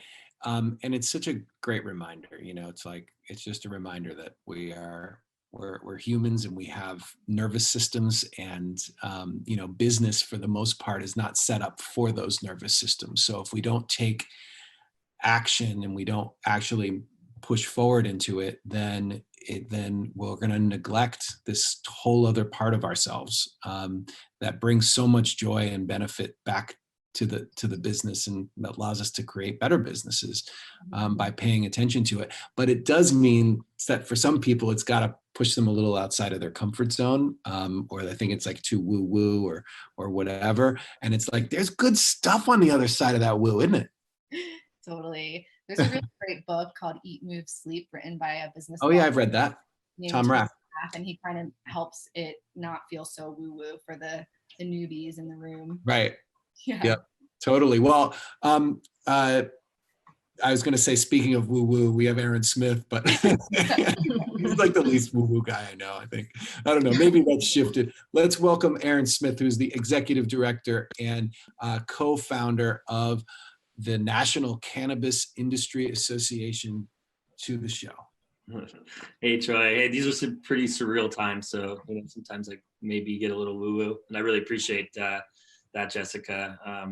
I think it's really important for us to find inner peace now more than ever. So, and it's really good to see you, Troy. Thanks for bringing me on here. And yeah, and I don't know if you and Carol have met before, but Carol Ortega, Aaron Smith. Hello, yes, I have met Aaron before. Oh, good. How are you? Yeah, and of course I know all the great job that the National Cannabis Industry Association have done, and thank you, really thank you, because all these policy reforms, as I mentioned it before, brought peace to Colombia. So this is an effort that we really appreciate in our country, and it's an effort now that we need to move on regarding social equity in the U.S. and see how can we diversify this industry to be more inclusive with those communities that are in need and that have been most affected by prohibition. Yeah, absolutely. Yeah. And Aaron and I, we got started back when we were working together at MPP over 13, 14 years ago, and Arcview and NCIA kind of got started right around the same time. So it's kind of your 10-year anniversary too. Yeah. This is 10-year anniversary for us OGs. Yeah. And yeah, so say more. What's 420 mean for you this year, and what do you want to share with our audience? Yeah, 420 is it's obviously a time to have fun and some camaraderie in our cannabis community, and so again, appreciate you putting this event together. Obviously, this is a very different 420 than any one that we've ever experienced, but it's also a time to really kind of reflect on the progress that we've made as a movement. Just a few years ago, cannabis, or 420 was a, very much underground kind of countercultural event. And now you have, big names, music and actors talking about it, corporations marketing to the cannabis community and 420 marketing efforts. And I think just being able to see how we've gone into the mainstream and guess what, we're embraced. We're not only tolerated, we're now, seemingly embraced. And the name of your, this event, or the tagline from illegal to essential, really sums it all up, I think. And the silver lining on this dark cloud of pandemic and COVID-19 and what it's doing to our economy is that it has really forced that recognition where most states are recognizing cannabis as essential, or at least allowing our businesses to stay open. So, and I think that's, going to be very powerful as we go forward, carrying the message that we need to deschedule and regulate at the federal level. Absolutely. And say a little bit more about NCIA. And, I serve on the board there. I was a founding board member there. Steve DeAngelo also serves on the board there. And so I was just wondering if you could share a little bit more about why people should be members and how they can contribute. Yeah, absolutely. That's a nice softball question there. NCIA, I'm really hard today, really throwing you the tough ones. NCIA is the trade association for the cannabis industry. You as a business owner or an investor, we know you're going to be bogged down in your immediate success and day-to-day operations. What we're doing for you as a member is making sure that long-term we're lobbying to ensure that the industry has a place in the national economy in years to come, and that it can be regulated across the country, improving business opportunities for everyone in the industry. And in the short run, what NCIA is really hyper-focused on right now is making sure that the industry can have access to SBA lending programs and other relief programs that are being offered to essentially every other business through these COVID-19 relief bill packages that are coming through Congress. Unfortunately, right now, the SBA, the Small Business Administration, is not approving any lending for cannabis businesses, even ancillary businesses that don't touch the plant. And that's absolutely an injustice. And we're working really hard with our allies in Congress to get that addressed going into the next relief bill. So the reason people should join would be to help fund those efforts, because these things just don't happen on their own. There are hundreds and hundreds of lobbyists trying to get similar things passed through Congress over the next few months. And also, NCIA is here to elevate the industry. We offer unparalleled education previously through our events, but we've moved all of our events online, and we have a handful of webinars every week. Some of them are members only, and that's really a way to share best practices and kind of build community and knowledge around the NCI membership base for the betterment of the industry as a whole. Awesome, thanks, Aaron. And I'm getting the cues that we've got to keep this thing moving along. So Carol, Jess, Aaron, thank you so much for joining us. Have a really, really great 420, and we'll hopefully see you guys soon. Thank you, everyone. Thank you. All right. Thank you. Happy 420. Take care. And I'm really excited to bring our amazing Arcview CEO, Kim Kovacs, back to the stage so I can take a little bit of a break and she can take over and move it. How's it been going over there? You've been watching and checking things out? Unbelievable. It's been fantastic. Oh my gosh. And the response back has just been incredible. People are having such a great time cruising around the different areas on this, 420 day that we're hosting. So go take a break, Troy. I was going to say a bio break, but whatever you want to do, go do it. Yes. Maybe I'll celebrate 420 while I'm done. There you go. Yep. Take care. Have fun. All right. See you in a few. So before I jump into a bit of the legal side of things, and we've got some amazing guests coming up, we have a really special guest, and I'm very excited to talk with her. Makeda Marley is on. Makeda, is that right? Make sure I pronounce it right. You're on mute, so let's just there you go. Wonderful. It's Makeda. Oh my gosh, so exciting. So you're the youngest daughter of Bob, 13 kids. That's incredible. So I just want to kind of, go through a little bit of your journey, your history, what you've done in the past, and talk about what you're doing now. So you've got some products coming out, you got some music coming out. So let's hear a little bit about you. Okay, well, my journey started when y'all journey started about 10 years ago. Yeah. That's when I was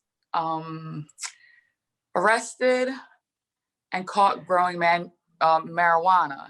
So I was actually caught in 2008, but my sentencing and everything happened in 2010. So it's actually my 10-year anniversary since I was sentenced to 7 years probation. And so it all started, I was growing, I had my little grow up in my basement, and I was being extorted by a narc. And he told the police that I was growing. So like Jay Leno said, the police were tipped off that Bob Marley's daughter was growing marijuana. Guess how they knew? She was Bob Marley's daughter. Oh my gosh. Yeah, oh my gosh. And where were you living? Was it Philadelphia? It was outside of Philly in a little town called Thorndale. Yeah. Oh, man. So that's 7 years of probation. Oh my gosh. Yeah. But it's like, even though it was 7 years of probation, it was still really difficult for me because during those 7 years, like I still had a life. I was still, moving around, and I ended in upstate New York, and I had to serve from going to New York and moving up there a month in prison because when I came back to Pennsylvania, they told me that I violated my probation. Oh my but gosh. I was on non-reporting. So that's why I'm so vocal about prison reform and bail reform, because they catch people on these charges and then act like they're doing you a favor by letting you settle, make a deal. So the deal was that I was on this probation, but that ruined my life even more than just serving my time, I feel. And I just... Well, and it's on a record and it's carries with you, forever. So, I mean, that's part of what we're doing here at Arcview, is to help, whatever we can, right? As people who have now invested in the space, entrepreneurs in the space. There's a lot of people like you, like your father, like others that have spent a lot of time, and bearing, a lot of heavy lifting for us to be able to have the industry we have today, right? And so first of all, thank you for doing that, because we wouldn't be here today without those sacrifices that you guys have made. So fast forward now, so 10 years later, what are you doing? What do you have in store? So I have a lot of things in store. When I was released from prison, the most recent time, I was in the studio with my manager, Rick Starr. Shout out to Rick. And we were in the studio and he said, well, say something, say something that you want, anything. And I said, I started singing this he played the beat for me. And I started saying, freedom is not free. And it just kind of rung a bell and struck a chord with him. So we elaborated on that. And he had recordings of when I was calling him in prison. And so it's a very powerful song. And we've been trying to get some really big names like Snoop, Uncle Snoop, and KRS-One, because we sample a little bit of his, one of his songs. So that's what I'm doing now. I'm doing the music. I'm coming out with a song. I DJ, and I'm also coming out with a CBD product line with lip glosses, beauty products, lotions, serums, tinctures, and everything in the CBD space, because in Pennsylvania, it's really, really expensive to get the license to produce medical marijuana, which is what I was actually growing back in 2008. The Endless Sky was the strain that I had from California. And I was growing Endless Sky, and it was a medicinal marijuana. It wasn't just, I just threw some seeds in the ground. It was a really nice setup that I had. And it just made me so upset, because when the cops took my marijuana and they were pouring it out in the backyard, the dirt, and one of the cops said to me, he's like, I feel like I'm moving out one of my friends. And when he said that to me, it was just like, really? Like, you really just said that? I know that your friends are probably doing the same thing that I'm doing, but because of being a Black woman, you are taking my crops. Because of being a Rasta and having Rasta lineage, you are taking our sacramental herb. And it just never rested well with my spirit. And so that's why I continue to talk about federally legalizing marijuana. And I continue to support those who have been incarcerated because of that. And I want to help with the bill. I have friends here in Harrisburg in Pennsylvania, and I want the bill so that not only do they give us back our time that we spent in jail, but once we are released, to pay us restitution for all the money, all the hardship, all the time it took us away from our families. So I'm very passionate about that. Well, that's terrific. And we want to be here to support you. So what we're going to do now is we're going to invite a couple of attorneys to come on and join us today. So you're welcome to stay, and, maybe we'll all kind of share, some other stories here, but some really great people that have been supporting, this industry for a long time. We've got Kershid here who, threw our first Arcview party in his office, and he'll tell you a little bit about how that worked out for him. We've got Bob Hoban and Brent Johnson on from the Hoban Law Group. So welcome, gentlemen. This is going to be a really great conversation about the legalities of cannabis. I'd like to really unpack where we are today and what has transpired, but also where we're going to. Okay. Hi, guys. Hi there.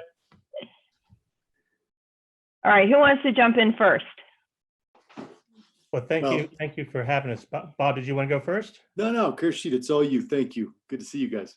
Good to see you as well. Thank you for having us, Kim. So kind of in keeping with the theme of the event, from illegal to essential, I think that sums it up very nicely in terms of what's happened as a result of the pandemic, where communities across the country at the local level and state level have made it very clear that they think cannabis is an essential need for well-being and for medicinal use.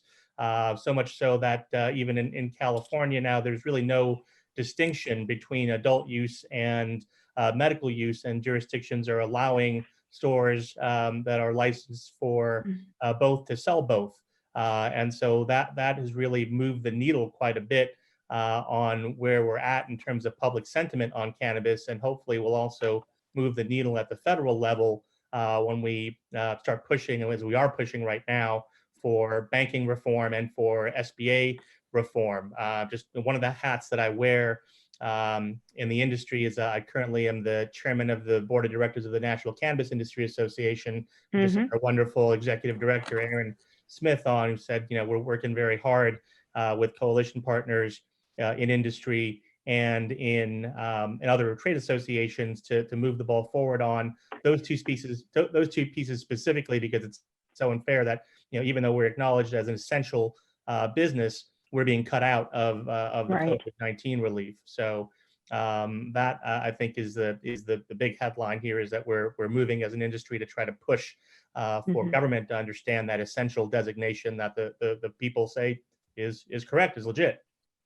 Yeah. So, hey, Bob, Brent, what do you guys think about, some of these things that are getting pushed through right now? And then also, what can operators do maybe to, work with in some of the things that are happening and or help support some of these changes that are going on? Yeah, well, thank you. It's good to be here. Happy 420, everybody. Happy 420. Happy 420. At the end of the day, a lot of these things, as Khurshid pointed out, are happening very, very quickly. Unfortunately, not in every state, so we do have to be mindful, and there's still a lot of work to be done, where they're trying to make distinctions from a policy standpoint for essential businesses between a medical and adult use or a recreational facility. So that's important to pay attention to. We saw a lawsuit filed by our friends at Vicente Cederberg in Massachusetts the other day. So we'll watch those things and see how those things kind of unfold. But it is an interesting opportunity, an interesting moment to look at how we've gone from gateway to essential in just a very, very short period of time, both from a social perspective and just a mainstream perspective. And that's critical. To be here during this crisis and come out the other end of it, I think is going to be really, really good for this industry, because if it's here and it participates and it continues to operate above board, as we've seen this industry do increasingly year after year after year, in all likelihood, it will be recognized as here to stay. Brent, anything you want to add to that? Sure. Yeah. First of all, appreciate it. So I come from my backyard grow. And oh, that's beautiful, Brent. I'm going to hand harvest some of these plants. I'm going to pass dry and share with my friends. So if you're anywhere close to Evergreen, Colorado, I'm happy to share with you guys. That's awesome. Great. Well, hi. Can I be your new friend? Super appreciate you. What's that? I said, hi, can I be your new friend? Yeah, I'll send you my address and you can, I got an extra bedroom, so you can show up anytime. Thank you. Yeah, big thanks to Arcview. I mean, you guys have been great. It's great to meet you, Kim, in Santa Monica. Tori, it's always great to see your face. I know Jean's on here. She's always been a great friend, and I love that relationship. And then, of course, Khurshid, it's always good to see you. And just thanks for including us in this presentation. So just a little background. I mean, I came to this industry about 4 years ago, more from a finance and investment standpoint. And so for me, it's been super exciting just to kind of get involved in the community. I mean, a lot of passionate folks. I mean, the Arcview Group is great. And so, for me, kind of taking my finance, investment, kind of legal background and bringing it to the industry has been super fun. I think, our big challenge at Hovind is just how can we take this time to reflect and reconnect with clients and our network peers and our strategic partners, and then bring the best service to our clients as things kind of pull out. Fortunately, our clients have, for the most part, been healthy. We're still keeping super busy. It's been great, reconnecting with some old contacts. But for me, it's from a capital standpoint. Man, how are the companies, the startup companies, the mid-sized companies and the established companies going to pull out of this? A lot of folks need capital. It's hard to get capital. There's, equity's pretty much dried up. Debt terms are crazy. So how do we help our clients manage through this, this kind of cash crisis, and help them kind of pull out of it as things turn? Because as you guys know, as investors, those are the challenges. I mean, the capital's tight and you got bills to pay. And so how can we help our clients manage through that, both from an investment standpoint and operator standpoint? Well, I want to put a plug in here for Arcview. So one of the things that we're seeing is that this is a really good time for investors. Valuations have come down dramatically since, where they were a couple of years ago when I first started, they were just crazy. And also a lot of valuations or due diligence, is being done. I'd say a lot more than what was done before. And so investors have a little bit more confidence that the operators of these businesses are, got their heads screwed on right. They're doing the right things. They've got, their eye on profitability and long-term growth. So I think that's helpful, right? We're still in this, kind of a, to be determined situation with the overall economy. But, we've got really good indicators right now, especially in a lot of these businesses in cannabis. Their numbers are up. We've got a couple of people who presented this last week, and they're up like 600-700% in net new business. It's pretty cool. And just to, go ahead. Just to echo that, Kim, I was actually on the phone with one of the investment banker shops in the space today. Yeah. And what really matters right now is fundamentals do matter. So yeah, even if revenues are down and cash is tight, I mean, if you can take this time to have your ducks in a row, make sure all those diligence points are checked off. Yeah. That's in the best shape to raise money when you pull out. So we're gonna probably run out of a little bit of time here, because we could talk a lot about what's happening and sort of like what can companies do and all these things. So I think that's part of the benefit of being an Arcview member, is to be able to get part of these longer term outlooks of things, get part of our series. We have this Arcview Access, which is amazing, so that you can become a member and see all these different thought leaders like yourselves, and being able to be part of these conversations and figure out the solutions for right now. But let's talk, I want to just do two things real fast. So one is I'm going to ask you to crystal ball it a little bit, but I'm also hearing some interesting things about the illicit market right now, getting really hammered because we're closing our bars and we're closing our borders. And those are kind of the two mainstream things for illicit drugs coming into the country and or being sold.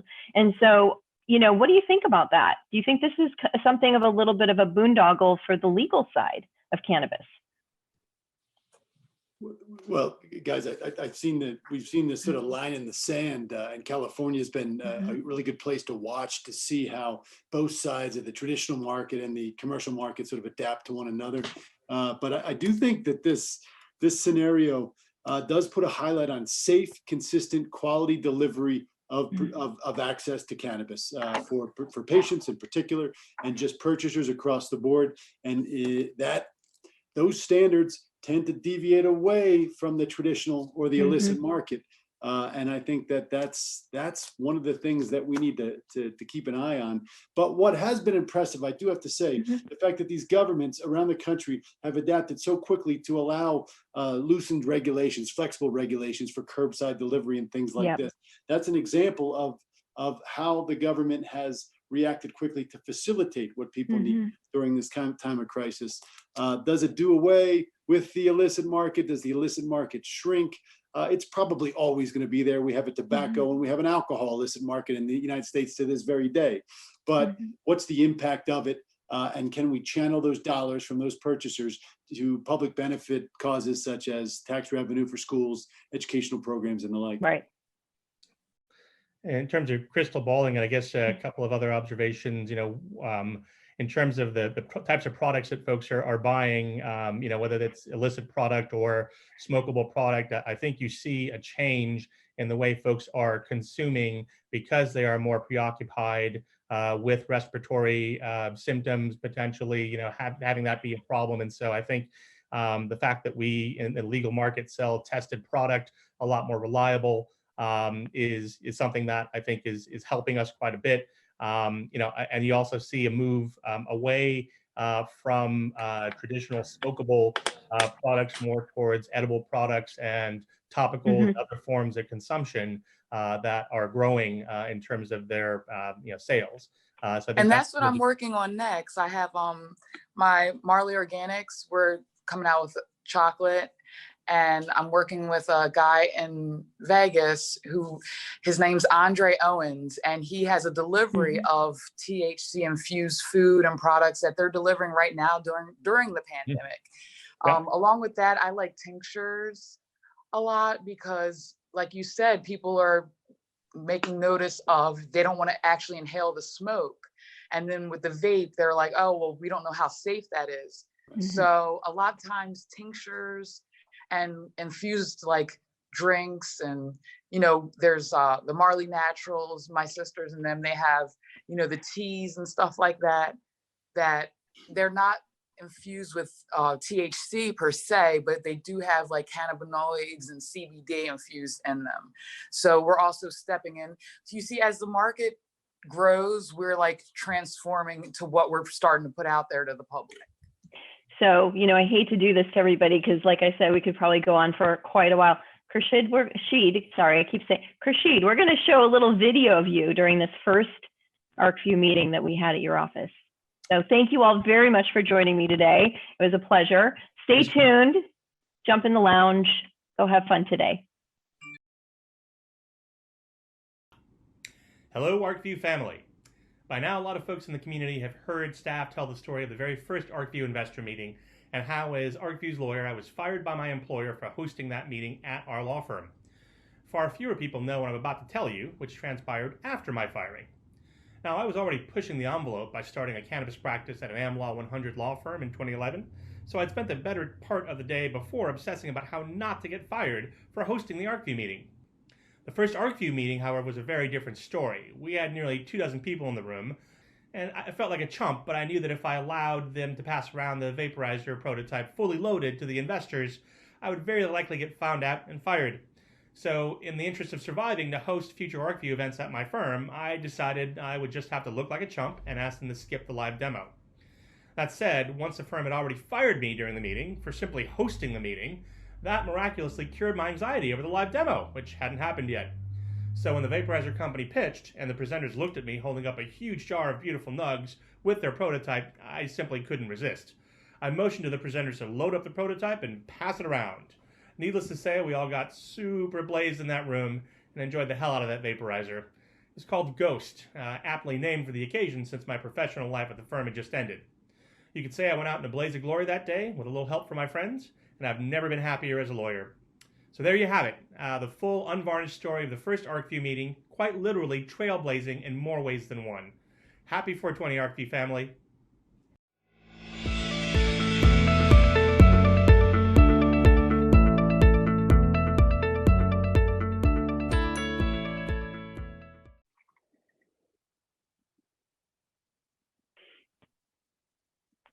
Hey. All right. Well, that was awesome. Hey, Troy, welcome back. Thanks. I think Quick little outfit change. I like it. Little outfit change, little background change. This is actually the International Cannabis Church of Cannabis in Denver. That's really awesome. Move out of the way, you can kind of see it a little bit. Yeah. All right. Well, I'm going to take off the legal eagle things off my background, but I'll see you later. All right. Thanks. All right. Kim. Have fun. Wow.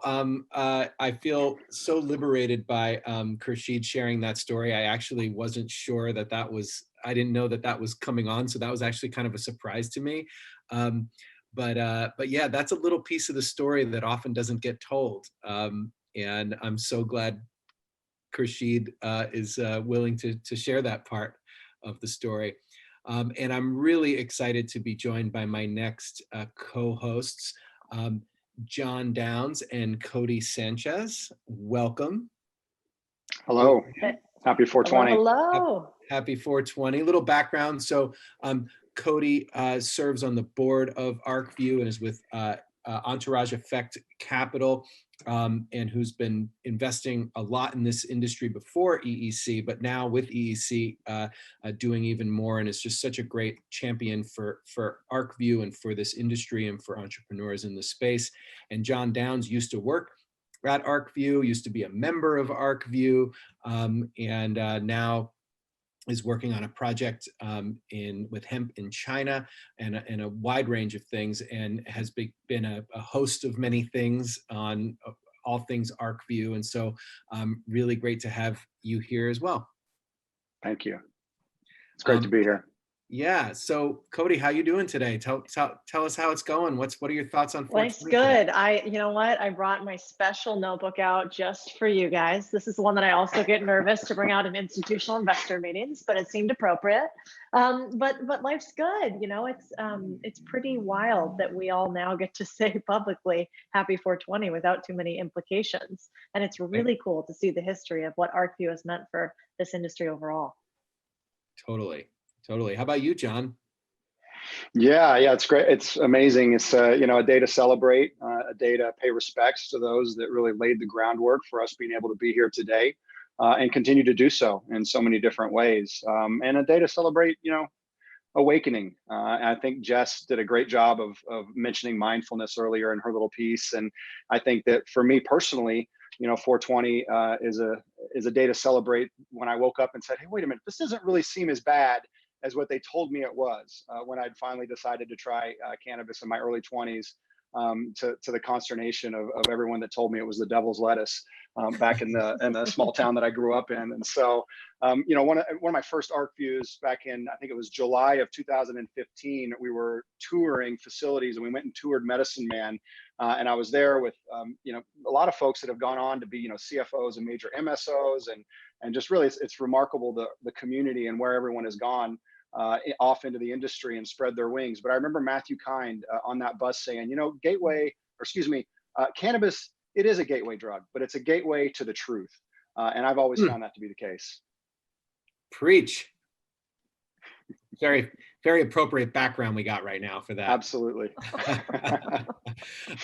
And what about you, Cody? What do you have to share with folks about where things are right now? If this was your pulpit, what would you be saying?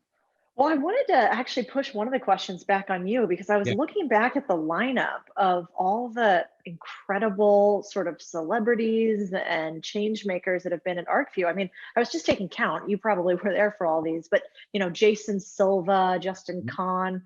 I hear you had Melissa Etheridge on here. I missed that one. I've met Jim Belushi through Arcview, actually, and Ricky Williams. Obviously, we did the deal with Isaiah Thomas, who I learned incredible amounts from. Ricky Lake, Damon John. So I'm curious, like, for you being a part of all this, did you meet all of those people? Who was the most influential for you from the list of 1 million celebrities that have been on? It's a really great question. I mean, it's just trying to think of who's like, there's little stories about each of them, really. I mean, Jason Silva I've known for many years. He's the one that got me involved in the Summit Series community, which you're involved in, and this is long before he was on Brain Games, and so he was like a host on was it Al Gore's network? What was that? Current TV, right? And he was doing some of this sort of like off the cuff kind of stuff, shots of awe type things, and that was kind of capturing attention at the time. And so I just became friends with him through that, and then eventually was able to kind of circle him back, because he's Mikey's from why am I drawing a blank? Mikey Steinmetz' cousin, oddly enough. So it all comes kind of full circle. And Paul Buchheit, I know many people don't recognize that name, but he is the founder of he's the creator of the like button at Facebook. And then later was one of the key drivers behind development of Gmail, right? So it's just like you kind of go on, and Justin Kahn. And is he a cannabis user? Do you think the plant helped spark some of those creative uses? I forget. Can we out him on our? I don't know if I don't know if we can out him or not. I don't know. I couldn't say. All right, that seems PC. I'm into it. I will say, a funny thing happened with Melissa Etheridge, which was, we had this dinner for people who had invested a bunch of money in different cannabis companies, as well as the companies who they got investment from, who had like kind of connected through Arcview.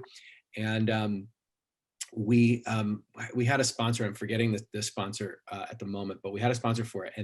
And when she walked in the room, the guy literally just started melting, having one of those like starstruck, unbelievable moments. And she handled it so well. She's like, "Oh, you're having one of those," like almost like caring for him as he was like kind of freaking out.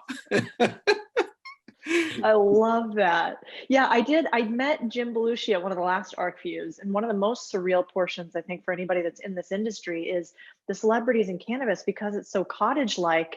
You get a chance to interact with all these people. And so I'm sitting across the table from Jim, who's a very, nice guy and has that deep, gravelly, like great voice, that we recognize. And, and he wants us to invest in his deal, obviously, because, that's what we do. And I just had this surreal moment where I almost had to say for a second, you got to stop, because all I can do is picture you and Blues Brothers and all of these things. And now here we are talking about cap tables and, what valuation that you're coming out at. And so, it's a cool part about being an Arcview investor is you get to have those little moments that have nothing to do with being starstruck, but are actually just two people at a table having a conversation about a plan. Totally. Really well said. And then one thing to mention about Ricky Williams is at Jess Dugan, who was just on, she hosts this little retreat for like just 40, 50 people. And I taught a thing. We each teach things that are not about cannabis, but it's all cannabis people. And Ricky Williams taught something on astrology. Interestingly enough, right? So it's just like people have so many different things, and one of the things I love about this industry is we get to kind of bring our real selves and our other interests to the table, which is really fun. I love it. What's your sign, so everybody knows? Oh, by the way, I don't. Contrary to you have to know your sign. I'm a Cancer, but as woo as you might think I am, I draw the line at astrology. Really? Yeah. Cannabis churches and rainbow scarves, but no astrology. Totally. Playa dust definitely has magical qualities, but maybe not astrology. Yeah. I don't know, John. What are your thoughts? It's funny to hear this story, like when you say two people just sitting talking about a plant and mention Ricky Williams, and I wondered if that's a euphemism for taking bong rips in the hotel room with him. But I don't think he'd mind me saying.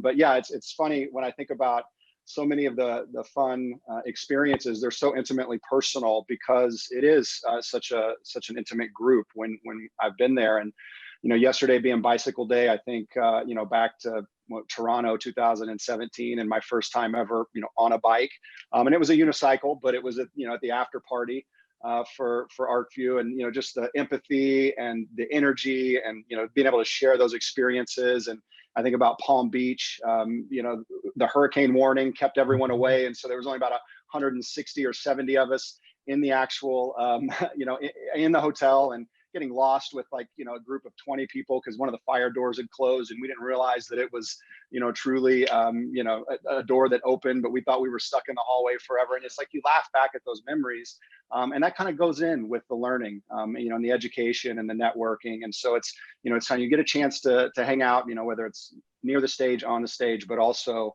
I think back to so many fun memories of intimately off on the sidelines, or go out the front door and go around the building.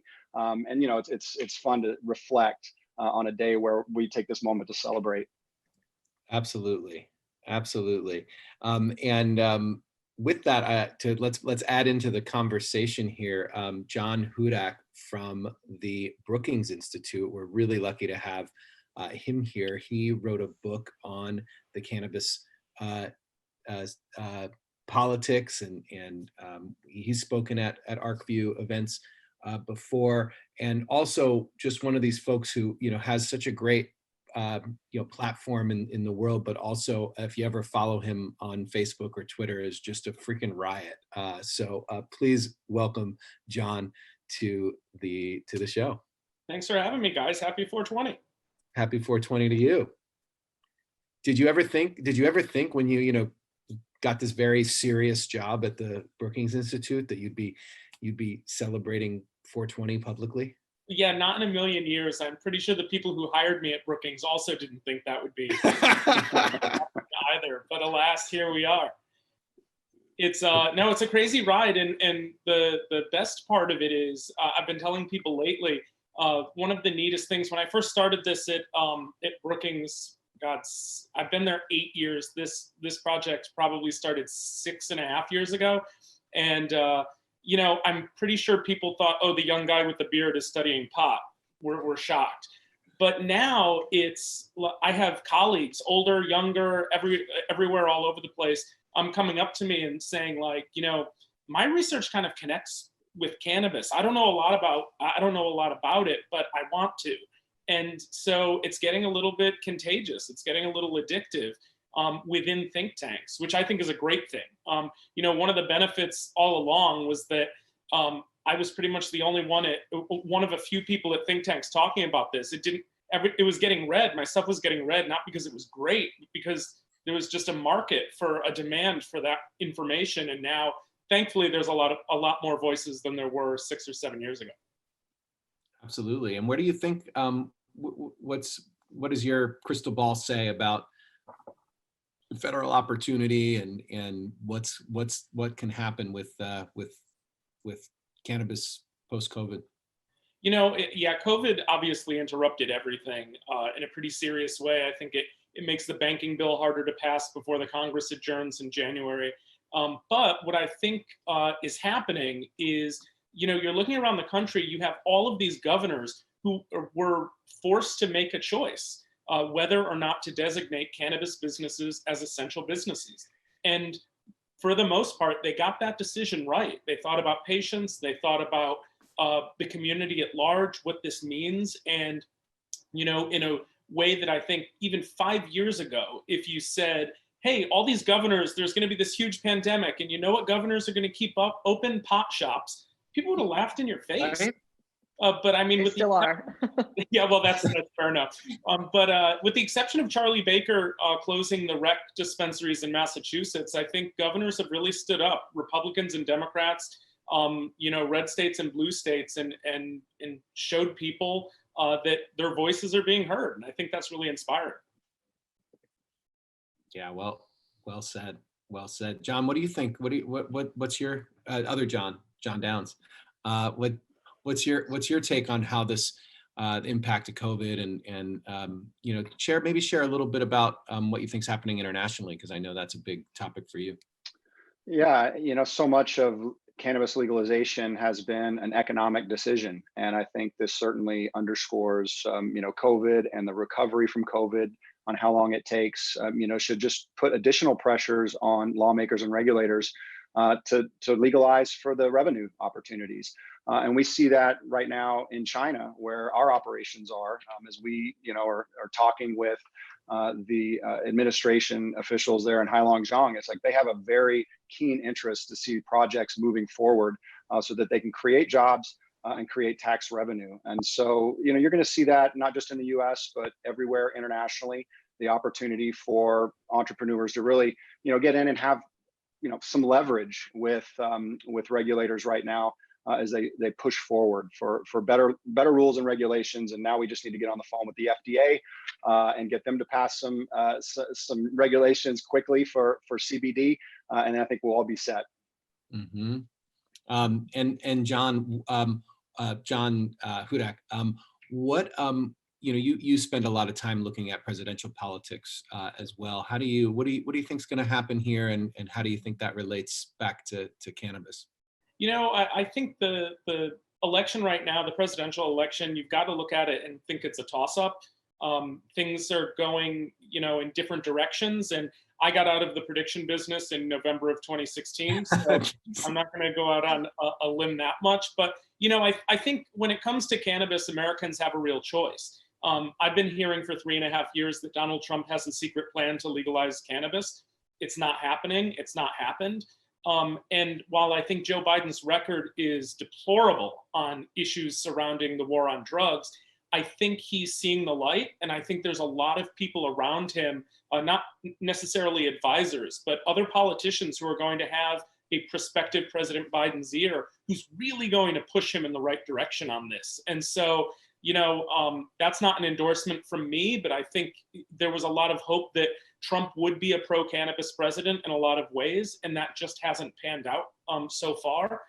And I don't know if most cannabis advocates want to wait another 4 years to see if he delivers on a promise.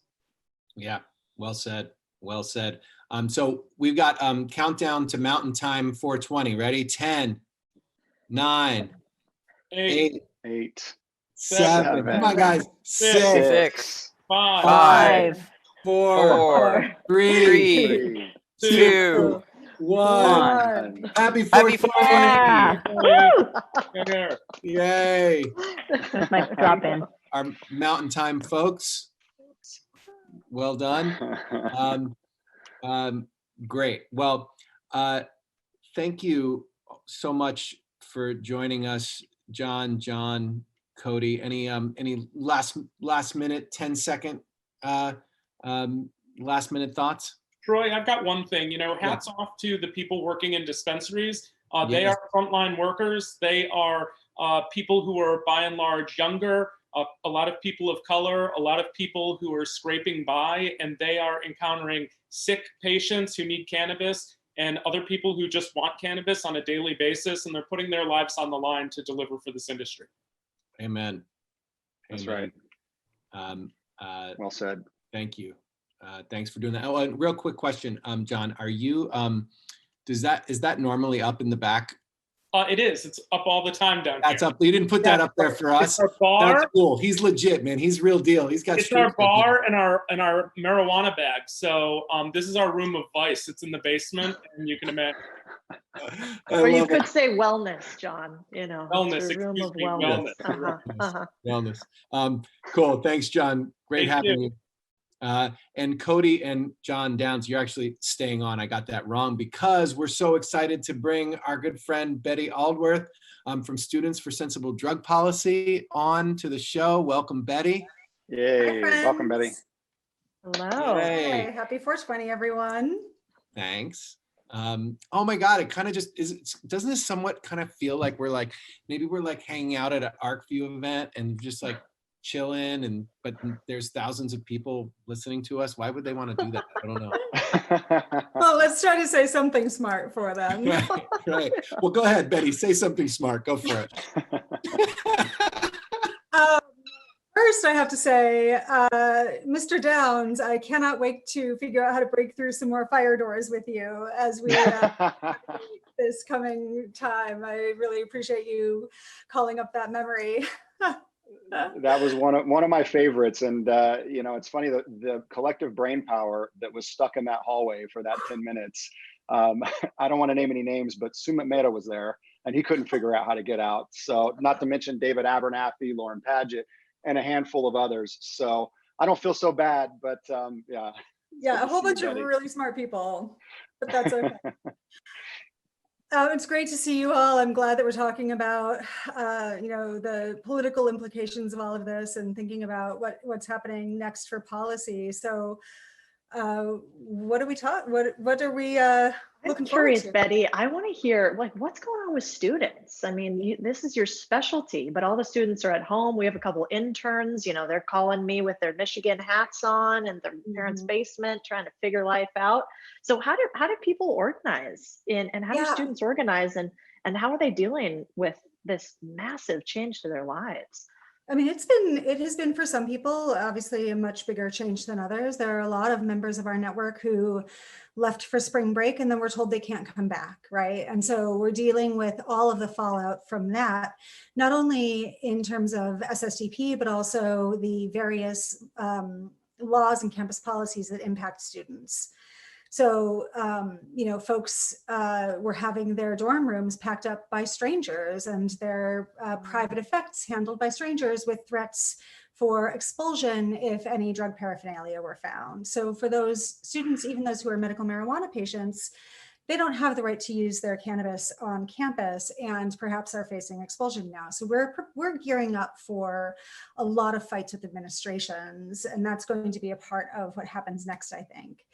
And of course, a lot of that organizing happens on campus. And so because our students aren't able to connect on campus, we're having to turn more and more to online organizing platforms and determine, you know, how do we go about providing people with the same quality resources and connection across, you know, much more vast spaces than we were before. And no one knows what's happening in the fall. So that's adding another layer of complexity.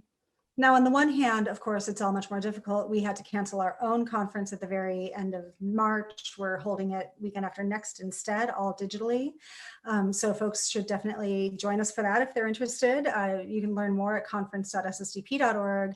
But right now, our team is really just focused on how do we find, source, and get online as quickly as possible the resources that young people need to be able to continue their organizing across campuses, across states, and across the globe with this new reality.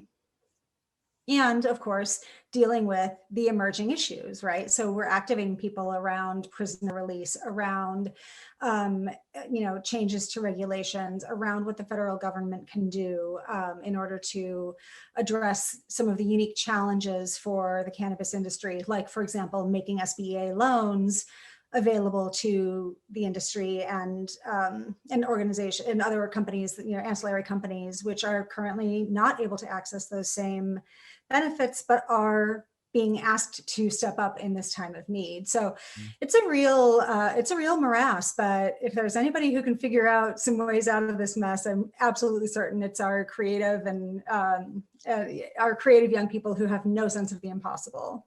Yeah, that's right. Yeah, well said.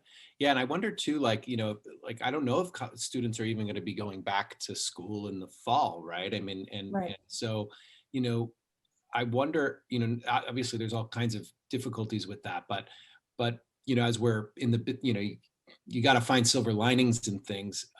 Where do you see the silver linings here in terms of students being able to help out the cause or being able to create other projects because there's not other things going on in their lives, or where do you see the opportunities here?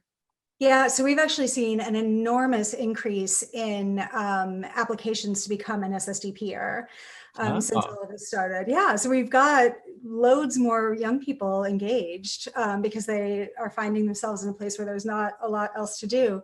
We're launching projects that have been sitting on the back burner for a really long time. Troy, you'll love this one. We are starting to digitize all of our archives, and we're looking at putting our archives in a university. And that's something that we could only do because people are having extra volunteer time available. But the real work, the real important piece here is that, we are finding with our allies working across issues, especially with folks who are working in criminal justice reform and health reform, we're finding new ways for those for all of us to activate in some really powerful directions. So whether that's, people, higher levels of petition signing, whether that's setting up virtual lobby meetings instead of having in-person lobby days, and therefore making lobbying more accessible to more people. That's sign-on letters, that's pressure on Congress to use this opportunity to release more prisoners. There are so many different ways that we are able to use this time to call attention to the incredible harms of prohibition in ways that, like, specifically the public health harms, the justice harms, and if the first thing that DAs stop doing when COVID strikes is making a marijuana arrest, well, then why are we making a marijuana arrest when everything is going all right? And so it's giving us a lot of, if we can slow down long enough to observe what's happening, I think it's going to be providing us with a tremendous amount of opportunity to move some of these issues forward. And just like John was saying previously, and Rob was saying in the previous panel, this is providing us an opportunity to fix some of the things that are wrong on the regulatory side, on the justice side, on the financial services side. So, have faith. Our team in DC, Mike Liszewski, our government affairs advisor, published an op-ed in The Hill this morning with 20 things that folks can do that Congress can do to help in this moment. And I think that, we can really start to see some shifting of priorities as long as we make sure to keep working with our allies and keep this movement going. May it be so. Betty, thank you so much for all your amazing pioneering work. And I know that you represent, thousands and thousands of students all around the world who are fighting to end the drug war and really pushing the ball forward. And I also know that it's tough to be the head of a nonprofit right now. And so if you out there are listening and you are motivated by what's happening out there and what SSDP is doing, I highly encourage you to click the button, go to ssdp.org, or either we have links right through here that you can go and donate, become a donor. I think a very high percentage of people at Arcview have contributed to SSDP because we always have an SSDP thing at all of our events. But since we haven't been having our events, you guys probably haven't been raising that same money. So this is kind of the alternative to do it. It is a challenging moment. So imagine if you're out there that you're actually in a room and everyone around you is contributing and kind of nudging you to do it. Just imagine that, and then just contribute in some way that feels really good to you. Thank you, Betty, for all that. Well, Troy, on that note, I'll go ahead and I'm going to donate $500 to SSDP. And I want to challenge everyone out there listening to join me in that pledge. I'll match it, of course. Awesome. Shit, I didn't know I was going to be the one that got nudged too. All right, I'll do it too. You guys planned this. Way to go, Cody. You planned this. You planned this. And for everything that you've done. Thank you. Awesome. Cool. Well, take care, Betty. And John and Cody, any last, oh, I guess they're gone. All right. It's just me. Thank you, Cody. Thank you, John. Really, really appreciate it. That was fun. Let's see, what do we got now? Let's see what's up next. I got kind of lost there. So you're going to have some of these facts, these did you know facts coming up. And next up, we've got Mandy Tingler and Max Simon joining us, which I'm really excited for. But before I do that, hold on, I got to change my background. I've been doing this one for way too long. I think it's munchie time. Like, let's have some donuts. Who wants to have some donuts with me? And with that, let's welcome Mandy and Max. How you guys doing? I would like to have some donuts with you, Troy. Awesome. Awesome. Gluten-free for me. Gluten-free. Because if they're not, that's not worth it. Right. Yeah. Sorry. You can have these ones. I'll have the special kind. Is that like a special Zoom feature that you can like add donuts to your background? Easy. It's super easy. As long as you've downloaded the new version, you can just go under where your video is and click a button, that little arrow, and it says choose virtual background. And then you can just pull them off anywhere and put them up. Amazing. Yeah. Actually, I had a virtual meeting yesterday and I was in Hawaii. So I had the nice Hawaiian tropic background. Nice. And so just a little, I didn't get a chance to really introduce you guys, but Mandy, I get a chance to serve with Mandy on the board of the National Cannabis Industry Association. We always have such a good time.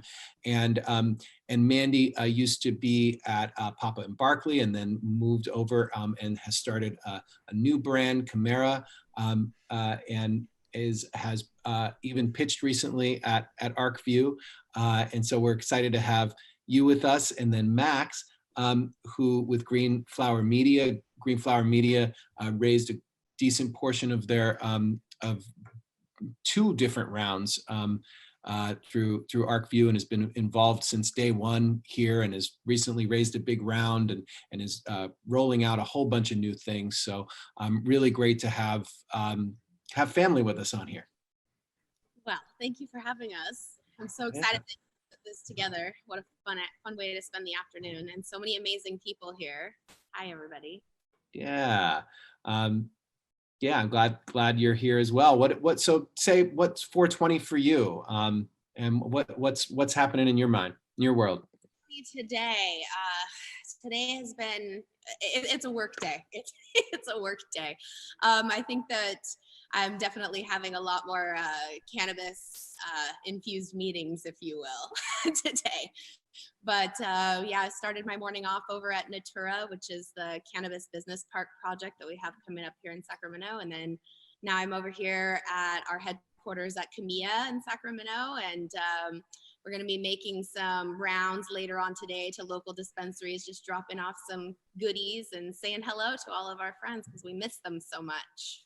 Oh, that's great. That's awesome. And how about you, Max?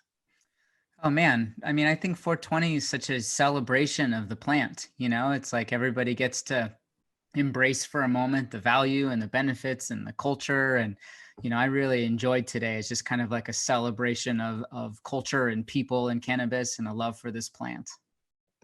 That's awesome. That's awesome. And what's happening at Green Flower Media? Oh God, so many good things. We've got our first 4 university partnerships signed now officially. So I have a whole slew of colleges and universities that'll be launching cannabis curriculums powered by Green Flower starting this next coming month. And that's the coolest thing that's happening in our world these days. That's awesome. And how about for you, Mandy? What's happening on the product front? Oh gosh. Okay. So Camilla has launched our pre-roll line officially. Mm-hmm. And then we just started the planning processes for our skincare line that'll be coming out in the middle of the fall this year. Mm-hmm. Yeah, it's wild. I mean, I would think that for brands right now, it's tough, right, for a new brand right now. But if you've got the enough to kind of get you through, then it could actually be a really good time to develop things and kind of put things back in order. How are you guys sort of orienting to this very odd time? I think, well, we've been very fortunate. We've been able to maintain our entire staff. Everybody's still working the same hours. Matter of fact, we've actually made a couple of hires during this time. Camilla grows, slow but very confidently. So when we bring on someone, we know that they're going to be sustainable for. So we've been really fortunate that way, and it's been a unique time for us. There's been a lot of people experiencing a lot of strain, of course, lately because of these conditions and having to make some really tough business decisions. We just feel very fortunate and blessed to be in the position that we're in, and simultaneously just doing what we can to support local organizations that have been on the front lines and first responders, and just showing support to all of our industry partners, especially our bud tenders. My goodness, I mean, they're right in front of people who are dealing with illness and stress and job issues. So we have been trying to do what we can to support them as well and keep spirits lifted. At Camilla, we're always doing some kind of funny video footage to keep smiles on people's faces. So hopefully it's working. Oh, that's great. That's glad you're doing that. And Max, what you got some facts you want to share? Oh, I do have facts I want to share. Hold on, no, I'm not ready for those. Hold on. I thought you were asking me more questions. Let me pull those up. Share more. Say more about what's I mean, look, one of the things that Max, we've talked about this before, and I've always really appreciated your just your connection to this plant. Yeah. And I was wondering if you might just share a little bit about, what this has meant personally to you, maybe particularly during this time. How has your relationship to cannabis been changing or staying the same during this time? Yeah, I'm in this kind of interesting case because I'm pretty open about the fact that I've always dealt with pretty intense ADHD ever since I was a little kid. And, I started consuming cannabis at a very young age, and I've been, in hindsight, self-medicating for a few decades now. And so I have a really long-standing, medicinal, consistent relationship with this plant. And these days, I have so much permission in my heart to use it as a medicine and to use it in a way that really does work for me. So, I have my cannabis tincture. I take doses throughout every single day. And it's really been instrumental in not just staying settled and grounded, but also feeling the gratitude within this whole thing, and being able to have the right mindset and the right perspective to stay super positive and compassionate and engaged in the community. And so, I always say to my wife, I feel like this cannabis medicine, when you use it as a medicine consistently and you can develop a relationship with it, is like the greatest secret on earth right now. Mm-hmm. I feel like people literally don't understand the greatest secret that exists on planet Earth right now, which is consistent, dosed properly cannabis use. So, well, and guys, and both you and Mandy are parents. Yeah. So I wondered if you guys might share just something really brief about how cannabis plays a role in parenthood.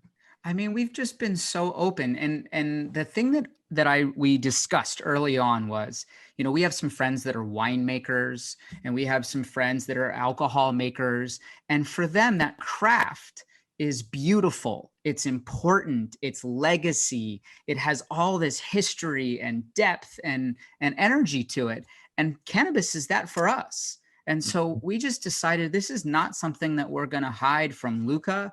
This is not something that we're going to hide from our circles. And so, he knows all about it. He's seen plants. He sees us consume. We tell him we're consuming our medicine, and it has made us so open as a family. And because of that, I think it's also made us better parents. It's made us a closer knit family. So I just feel like there's so much good that can come out of not dealing with this like it is so stigmatized. Mm-hmm. Well said. Yeah, that was well said. And I kind of want to piggyback on that too with the stigmatization piece. I have a 13-year-old son. Since I've been in the cannabis space for about 6.5 years now, he's not quite known how to feel about it. He hears from one group of people in school sometimes, and then he hears me talk about it. But I think at the end of the day, what cannabis has brought my family and taught my kids is this unconditional love. And it really kind of has made me as a parent more open to them. I don't keep secrets from my kids. I think that my son's at this turning point where his friends are starting to try cannabis. They're trying, they're dabbling and having a lot of questions. And I think it's opened up an opportunity for me to have just a really open dialogue with my son about it and tell him that I know at some point he's going to try it. And I hope he'll talk to me about it and that he'll never be judged, and that he knows the right way to go about accessing it. I think it creates this vulnerability in me, Mm-hmm. right? It makes me a little bit more accessible, or at least I hope so. That's what I hope. But I put out to my kids more than anything that I feel like cannabis makes people connect and also more tolerant. And I hope that at the end of the day, when my kids go out into the world on their own, that those are two major characteristics that they walk away from my house with. Oh, you guys are so sweet. Yeah, that's so great that you're both, really incorporating this in a real intentional way. To pause really quickly, let's bring AC Braddock from Eden Labs, the chair of the National Cannabis Industry Association, into the conversation. AC, welcome. Yay. Hi, how are you? How Nice you to see doing? you all. Hi, AC. Hey, Max. Good What's to see up? you. Good to see you. Happy 420. Happy 420, happy 419, happy Earth Day, happy Earth Week. Right. So many good things. I know. Happy being able to take a little downtime. I think, unfortunately, it had to happen this way, but I think the country, and like Americans are famous for working too much, right? Right.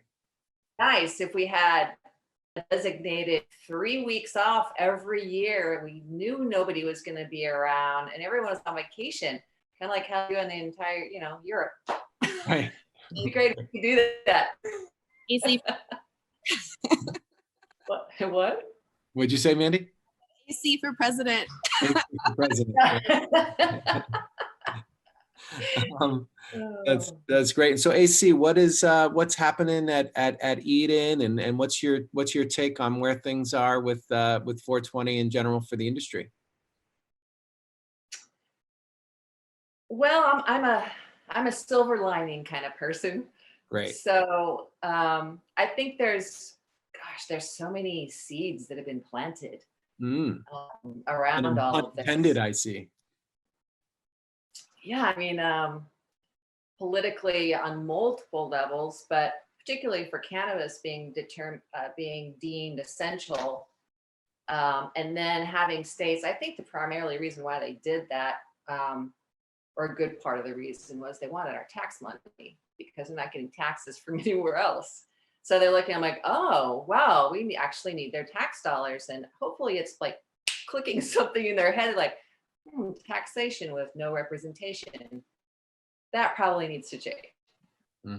Hopefully that's, going through their brains, but we'll see. And then the other thing that I'm on the Eden Lab side that I'm really loving, big proponents of multiple plants, and that's combining more of the natural products industry with cannabis, because there are a lot of really strong antiviral plants like osha root and olive leaf and elderberry. And one of the ways that COVID attacks you, it causes a lot of inflammation. And cannabis is great about reducing inflammation. So if you start combining all of these plants together, we have a real, we have way more political power combining cannabis products industry, because what's happened since the Farm Bill, cannabis industry, and now our hemp industry and cannabis industry, and division never turns out well. Yeah, well said.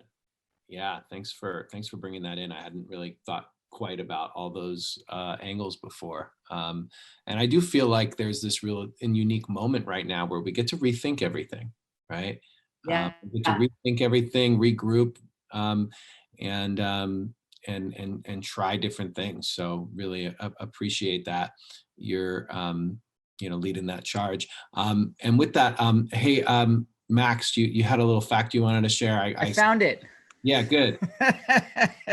All right. Did you know that Arcview was the focal point of the first cover story about cannabis in a major business magazine when it graced the cover? Here, fill in the blanks. Cody, or no, not Cody. Who else is it? Mandy. When do you think, or what magazine did it grace in 2013? 2013. Business magazine. Business. Oh, Forbes. No. All right, next we have who's our next guy? See, what is your guess? 2013, which business magazine did Arcview grace the cover of? Fortune. There you go. It's Fortune. Nice. Great job, Mac. Good job. Yeah, we were the first cover story in a major business magazine about cannabis was there it is. Yeah. Was Arcview, and it was a big shout out to Gaynell Rogers. Many of you guys know Gaynell. Gaynell's the one that kind of helped put that together for us and put us on the map. And it was now there's tons of magazines that have done it, but just a little trip through memory lane and the 10 years of deal making at Arcview. And I remember, Jess Dugan would remember this even more. She was on, but I was living in like this little cottage in the back of somebody's house, and that was our office. It was like a 1-bedroom cottage, and me and David Abernathy and Michael Blunk and Jess Dugan, each of us had one side of a table. That was our desk, and here we were on the cover of the largest business magazine in the world, and we were like in a shack. And so it's just one of those moments, those surreal moments, where just these fun little stories from history. So awesome. So thank you, AC. And wait, let's see. Are we sticking with let's see, who's next here? I'm out. You're out too. Okay. Max is out, and so is Mandy. Thank you both so much for joining us. And happy 420, everybody. Happy 420. Funny. Yes. And let's bring Amanda Ryman from Flowcana and Rocco Petrilli from the National Cannabis Risk Management Association. Oh, and Cody Sanchez is back as well. Nice. Hi, Amanda. How you doing? I'm doing great, Troy. Happy 420. Thanks. I love your background. It sounds like your background and my background go really well together. They do go really well together. I'm up here in the Emerald Triangle in Mendocino, and this is just what it looks like here everywhere. Like I'm actually in the Walmart parking lot right now. Just everywhere you go, there's just gigantic weed plants. You can't get away from them. So I love it. It's a good life. It's a good life. And how's it going for you? For 420, what's it mean to you? What's happening in Flowcana? Well, for me, 420 has always been kind of a day of reflection. I'm Jewish. We love days of reflection. And so I look at 420 as a time to think about where we've come from and where we are and where we have yet to go, and to really think about the plant and take time to think about what the plant wants from us going forward and how we create that in humanity. And now's a huge time where we can create in humanity. So I think it's a really important 420. It's almost kind of spiritual that this is happening right now on this day that a lot of us have been kind of looking towards for decades, that it's a time of real reflection, almost, by force, reflection by force. So I've been doing a lot of that today.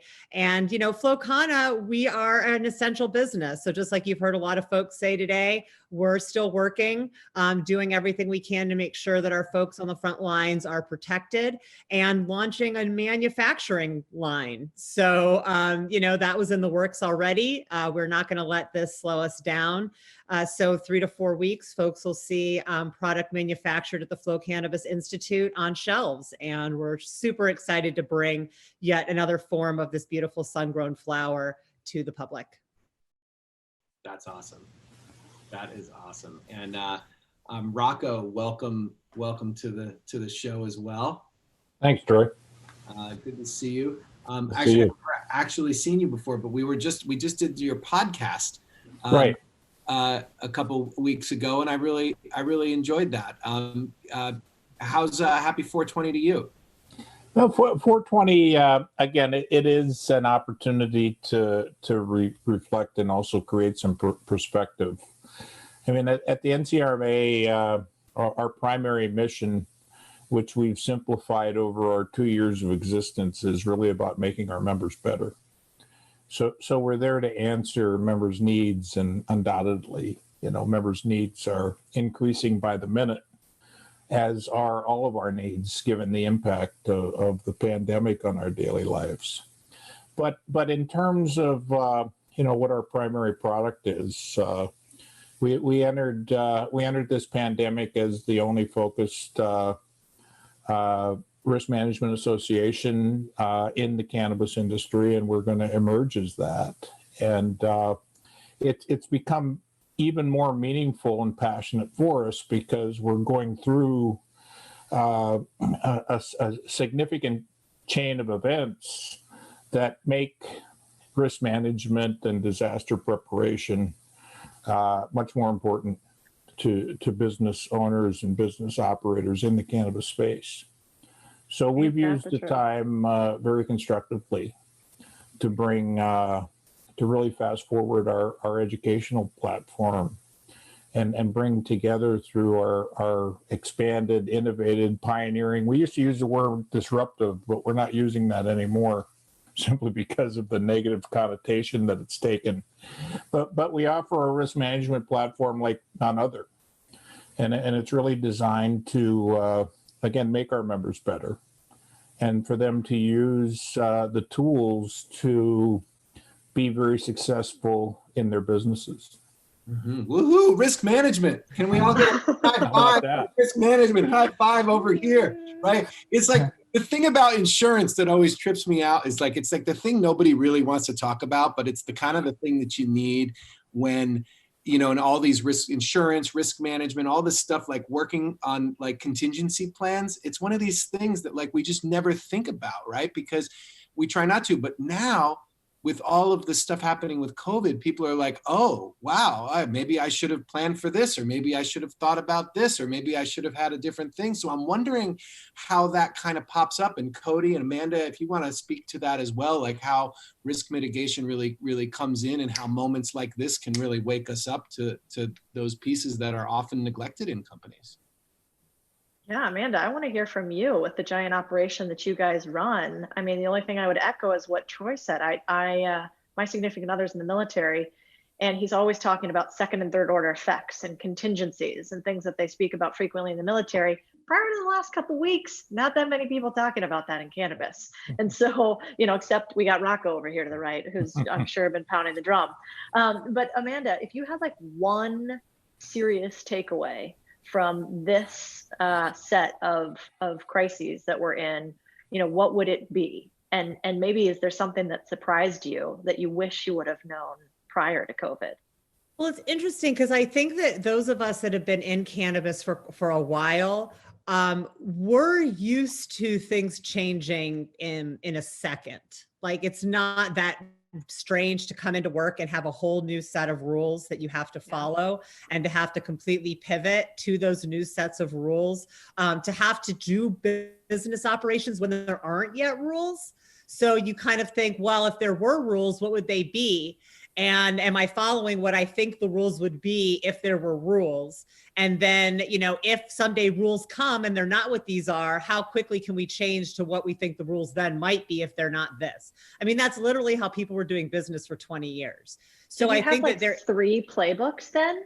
Like, well, it's not maybe, yeah, probably not. Well, yeah, of course. I mean, any business, I think, has to look at what is the most likely situation, what may not happen, but we should be prepared for, and what's not likely going to happen. But if it does, holy cow, we better have a plan in place. And I think it's no different for cannabis at Flowcana, because we're doing multiple functions, right? We're doing processing, we're doing distribution, we're doing manufacturing. And I know that others in the industry that also were doing multiple functions can speak to that. Having offices in multiple localities, which all have slightly different rules. I mean, you know, we have probably one of the best compliance experts in the industry, Karen Woodson, at our table, who has been doing this also, you know, pioneer in the industry and really understands the importance of having that malleability as a company. So I really think it comes down to folks who remember trying to create structure when there was no structure and no rules and no law, and applying some of those same tactics and same flexibility to a scenario where there are rules, but they're constantly shifting and changing. So, you know, of course, our first priority is keeping the folks that work with us safe. So our very first priority was developing standard operating procedures for the folks that were still coming into work. And then it's figuring out how to work with dispensaries that are maybe no longer doing the same type of inventory procedures that they were before. Maybe they're no longer brick and mortar and now they're delivery. And then on top of that, keeping our eyes on the shifting regulations from locality to locality, and staying on top of places that were kind of walking back their cannabis allowances and making them delivery only. And how are we going to address that? But we were at a time when patients were getting arrested every day and dispensaries were getting raided every day. So, you know, it's difficult, but it's really nothing that as an industry we haven't seen, which is why not only are we essential, but we are freaking resilient, probably the most resilient industry you see at this time in the entire country. Yeah, preach. Awesome. And Amanda, I think you have a little fact you wanted to share. Oh, I so do. So, and I have a little context. So, this is interesting. You know, we talk about 420 as a time of reflection. And I remember a time when we could not get any elected official to say anything positive about cannabis until they were out of office at least like a decade. And then they would come back as this older, not really relevant person anymore and be like, you know, I always agreed with you. And we were like, awesome. But that's come really far. And so Arcview actually hosted the first sitting US Senator to speak at a cannabis business event. And this was last September in New York. It was Senator Michael Bennet of Colorado. So this is someone that is actively in the Senate making these decisions, you know, willing to talk about cannabis as an economic driver. And that really shows how far we've come with normalization.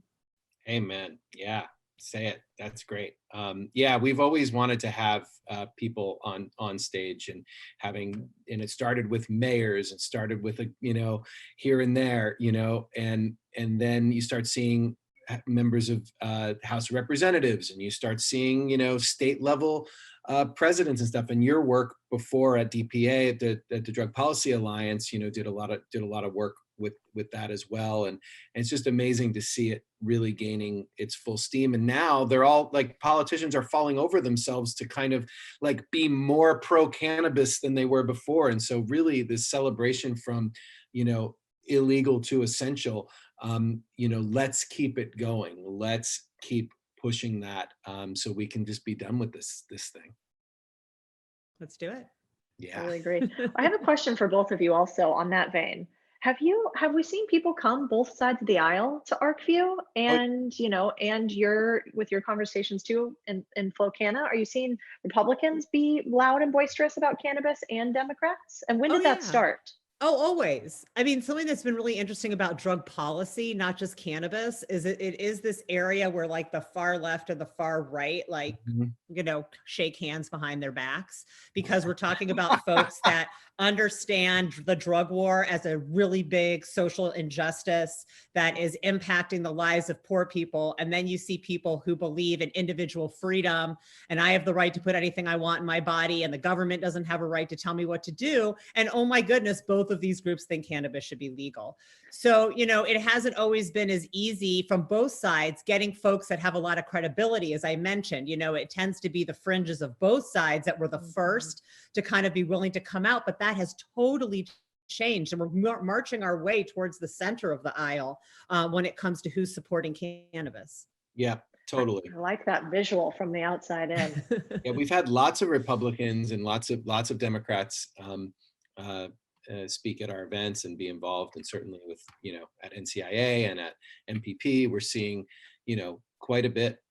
Everyone's trying to outflank each other on this, which is a really great position to be in. Although some of the challenge of that is that when something's more polarized, you actually sometimes it's easier to move it, because when there's no point to score on the other side, it's like it's harder, because now you get them. They used to try to avoid it because they were afraid of getting attacked.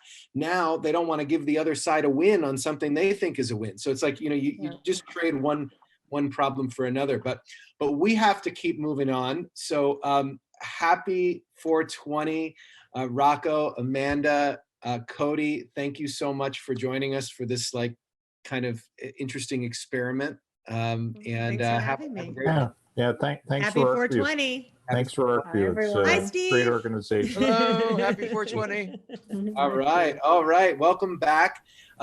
Steve DeAngelo, Kim Kovacs, welcome back.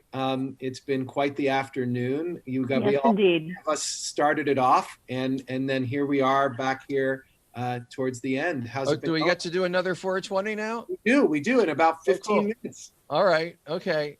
Well, I'm not going to eat another 400 milligrams yet. Not yet. Nice. Oh, Kim, I love your background. Is that? Thank you. Move to the side a little bit. Oh, sweet. Well, pink. I gotta break it up a little. I wasn't as colorful as you've got going on there. That's pretty cool. That's awesome. I got more. But anyway, how's it been going, Kim? How's the feedback? I've been on the air, so. Fantastic. We've actually had our viewership increasing over the day. So usually with these sort of things, you kind of start high and end low, but we've actually been seeing more people joining as we go through the day. The lounges have been great. So the consumption lounge, we finally got all the videos kind of working in there. The academy, so people have been, texting me back and forth about some just great content, things they're learning, about the industry and about Arcview. And, the guests are incredible. I mean, it's amazing how much, camaraderie and really working together this industry has done and continues to do. You've had just such a long legacy of people supporting this, and it's just amazing to be part of it. So yeah, it's great. People are having a great time. Yeah, Steve, how about for you? How's it been? What other things have you been involved in this afternoon since? Oh, it's great. I've been all over the place. I've been at the Great American Smoke Sash. I was at the Tosh family celebration. I got to hang out with Ngayo and tell some old war stories, and of course there with my old friends the Waldos earlier this morning. So it's really, it's like, for me, this is turning out to be one of the best 420s ever, because I just get to be with so many more of my friends and check in and really celebrate. So I think our world is going to change a lot moving forward, and I'm really glad that we have all been forced to learn this kind of technology that's going to keep us in touch with each other. Because I think it's super powerful, and I'm so glad that out of some of this misery and suffering, we're going to be learning new tools and ways to stay more connected. Well, and Steve, before we get into, I know we're going to do a little bit of a spotlight on some of the stuff that you're working on, but I just want to say that, this isn't, this is an unfortunate situation we've all found ourselves in, but it was really a catalyst to push us into this next, generation and this next movement of how we communicate and get together. And, Arcview is going to continue to do these. We think this is important, and it gives us this chance to get together and do it, kind of rapid fire, right? We can all do this from our living room or wherever we are, in our house or virtually. And so, Arcview's got a new way and a new approach to membership and meeting our members where they are, which is at their home. So yeah, and very this cool. 420 thing is kind of like, this is an experiment. We did a lot of really short kind of things with people because it's a celebration. But every week on Wednesday, one Wednesday it's for the general audience and it's educational, and then the next week we do it just for members. We're really dropping in much deeper with everybody. So we just got to touch little bits here because it's more of a celebration, but we go much, much deeper in education for investors and entrepreneurs, and then also getting a chance for people to be able to watch the pitches and everything. So that's now happening every Wednesday. So there's some really fun ways that we've been shifting, that Kim's been leading, and it's been good. Awesome. So are we seeing a video? What are we doing now, Eve? Yeah, I think we've got Steve was got a thing about Last Prisoner Project. Right. Yes. Let's see. And then we get all the staff coming in back here before 420. Great. So now, do we have a video, Steve, or are you just going to talk about Last Prisoner Project? Well, I don't know. Do we have a video, Jaco? It doesn't look like we have a video teed up, but we can send you one. No, go ahead. Let's talk about it. Let's talk about it. All right. So tell us about Last Prisoner Project and what you guys are doing. Well, Last Prisoner Project, I conceived of after California had legalized adult use cannabis in 2016. In 2017, when I, like a lot of cannabis executives, was looking for money to grow into this new market. And I found myself in Toronto in a very impressive office building, sitting around a table with some of the most important people in the public markets in Canada. And we had been looking at spreadsheets with, huge amounts of cannabis and dollars on them. And it was a good day. People were feeling happy and good about the future. Nobody was worried about being arrested. And my phone started buzzing towards the end of the day. I looked down. It was my buddy Chuck calling from a correctional facility in Pennsylvania. So I ran out to the hall because you got to take those calls right away or they hang them up on you. They're collect calls. I got Chuck, and like all of the calls that you get from people who are locked up in prison, it's sad. It's just a sad situation. And I got off the phone with Chuck and walked into this room where everybody was very happy, who had been talking about, vastly more quantities of cannabis than Chuck. Chuck was doing a 4-year sentence for 14 pounds of cannabis.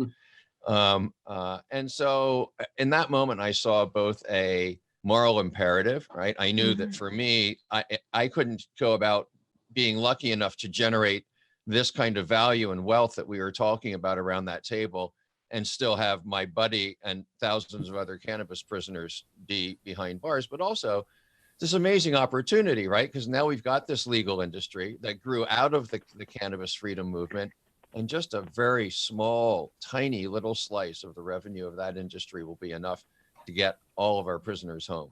So it's not like just this noble cause to talk about.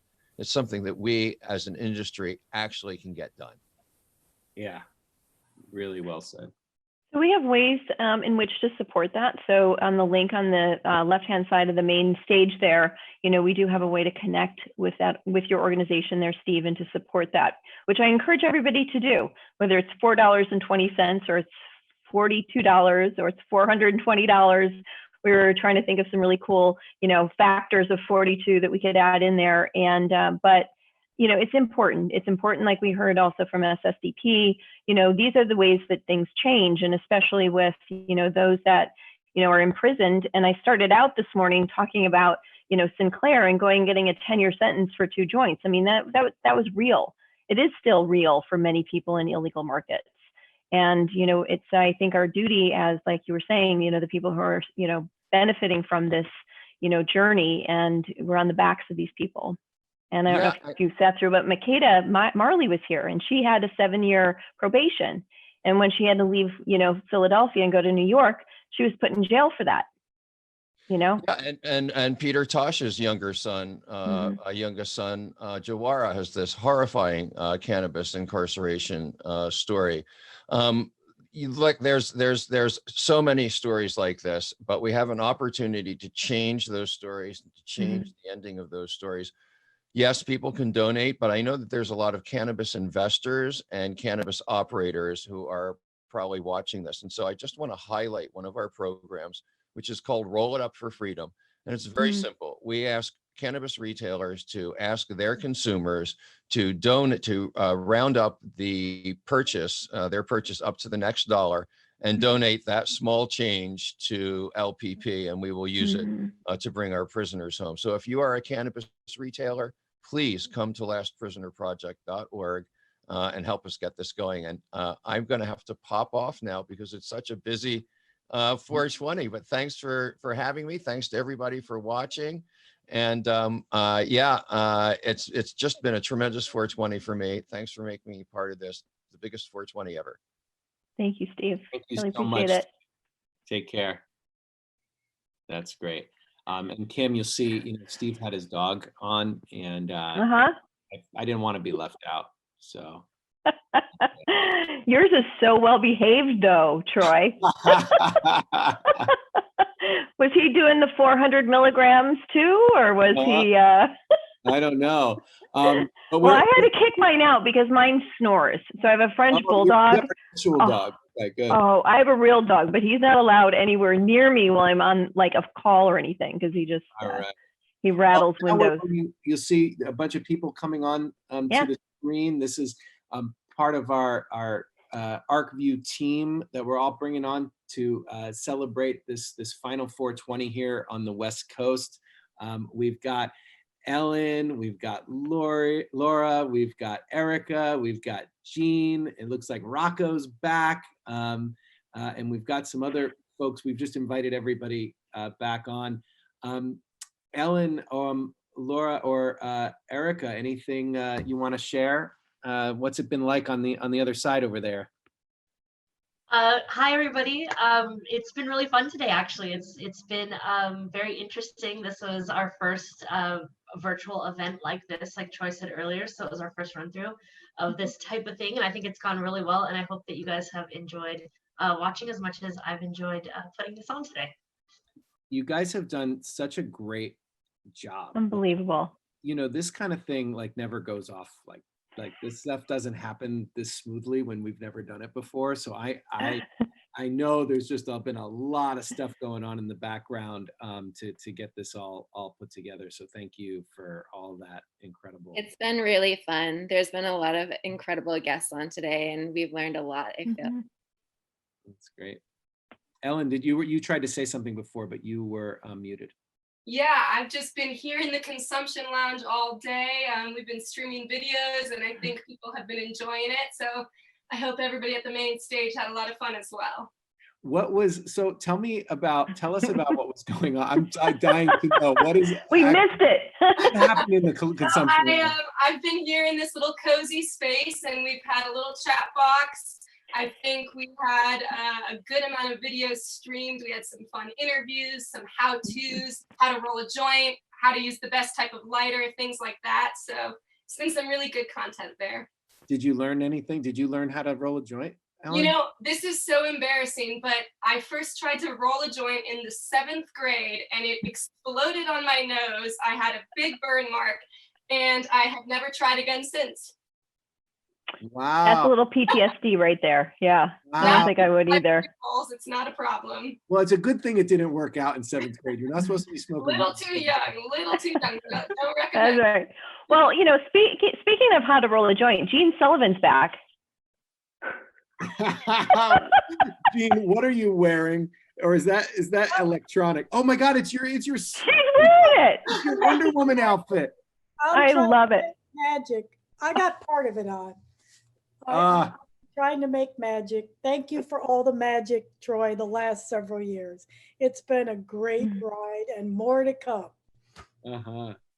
That's great. That's great. And we got Mark Brandel and Dean on. Do you guys want to say a word or two? Hey everyone, happy 420. This has been fantastic. Thanks for all the help. Dean? Dean, you're muted. Oh, and then we got Jake. What is happening? Are you in a which movie is this from? We can't hear you, Jake. Oh, sorry. There might be sirens. I'm in the back of a car. You know, me and Sal. We're just. But no, I got some of the Waldos. Oh, you got them. Oh, nice. Yeah, that's awesome. You can see it somehow, but it's here. Hey, so Steve was back on there for a second. Waldo, Steve, Capper. I've been here the whole time. You've been here the whole time. That's so awesome. It was so great to hear your stories, and it was probably cool for you guys to kind of see each other again. Do you get together very often, or? Oh, okay. Phone like every day, and then we, you know, when you can get together, we go out all the time. Yeah, we're still a tight group. Oh, that's so cool. We're desperados, comedic desperados. Oh, nice. That's awesome. You can see it somehow, but it's here. Hey, so Steve was back on there for a second. Waldo. Somebody. That's so awesome.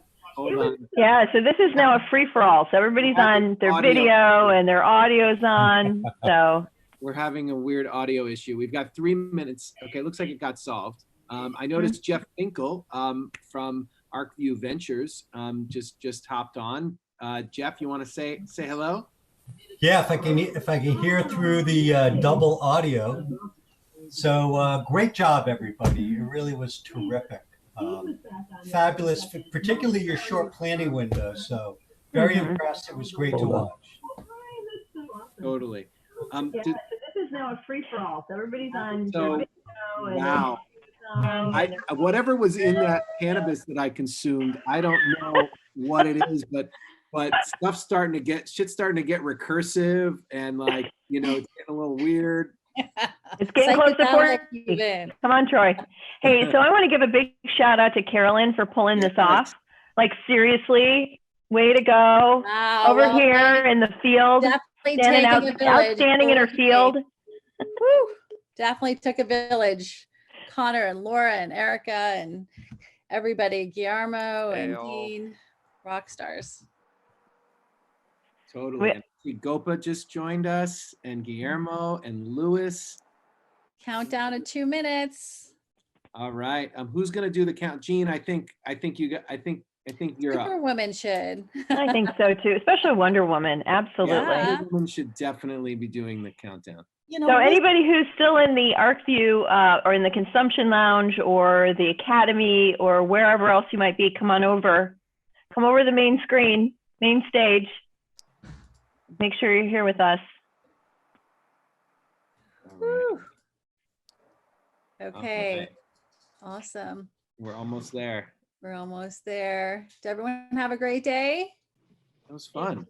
Fabulous. You know, it's actually surprisingly, it's kind of, and in some ways it's surprisingly fun. Like it's just like, I really feel like I was at a party. No, Troy, you are so good at this. Yeah, so Troy, Oh, seriously, it's You such are- a natural. This is your thing.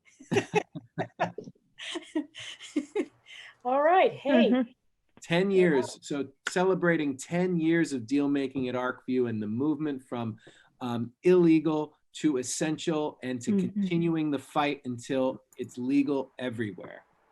Okay, can you still hear me? Am I unmuted? You can. You're free to go. Next year will be 50 years since the birth of 420. Since we started. Wow, another milestone. Wow. All right. That's you guys amazing. did it. Hey, I think it's time for a countdown. All right. I think so too. Let's go. Great, we got Lynn on. 9, 8, 7, 6, 5, 4, 3, 2, 1. Happy 420. Where's the pot? There it is. Oh, that's awesome. Honor, nice. I've been working on that track for a long time to get that one right. I love it. It's awesome. Good job.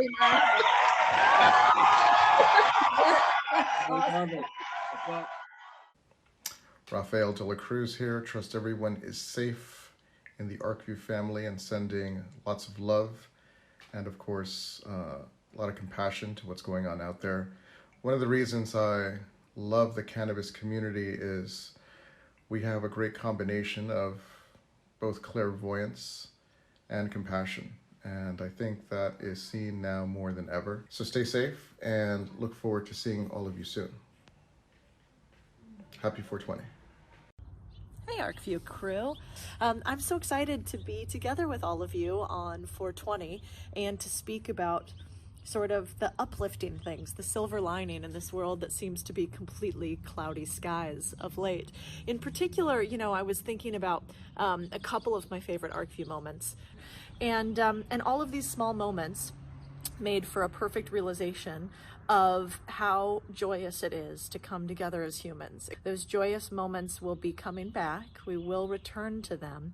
And this 420, they say that when you remember those joyous moments, your body and your brain don't exactly differentiate between living them and remembering them.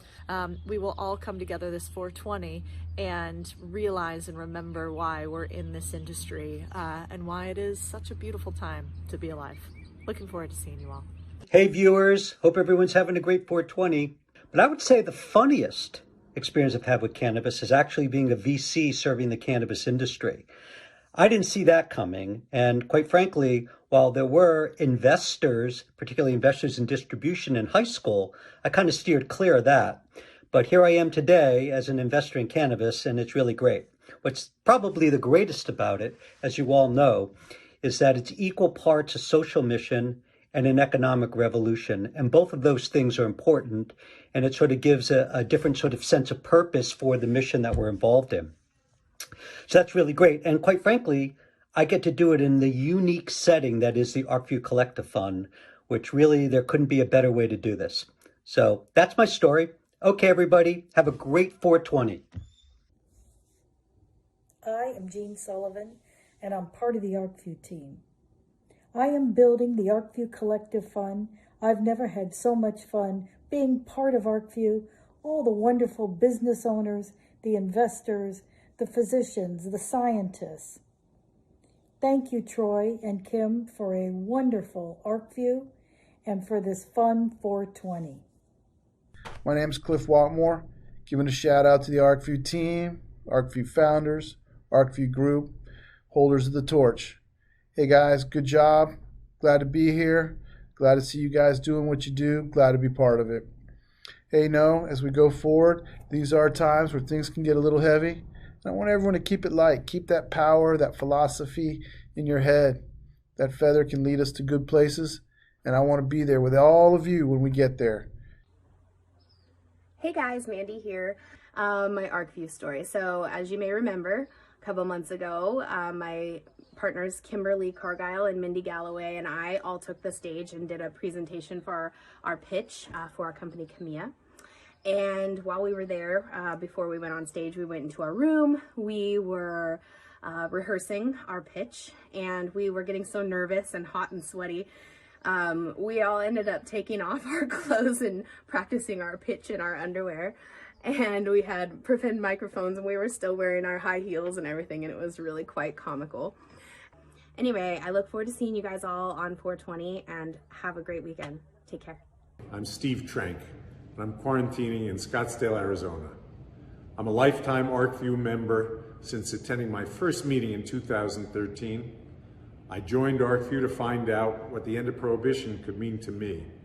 To my surprise and my delight, I fell in love with Arcview, the cannabis industry, and cannabis activism.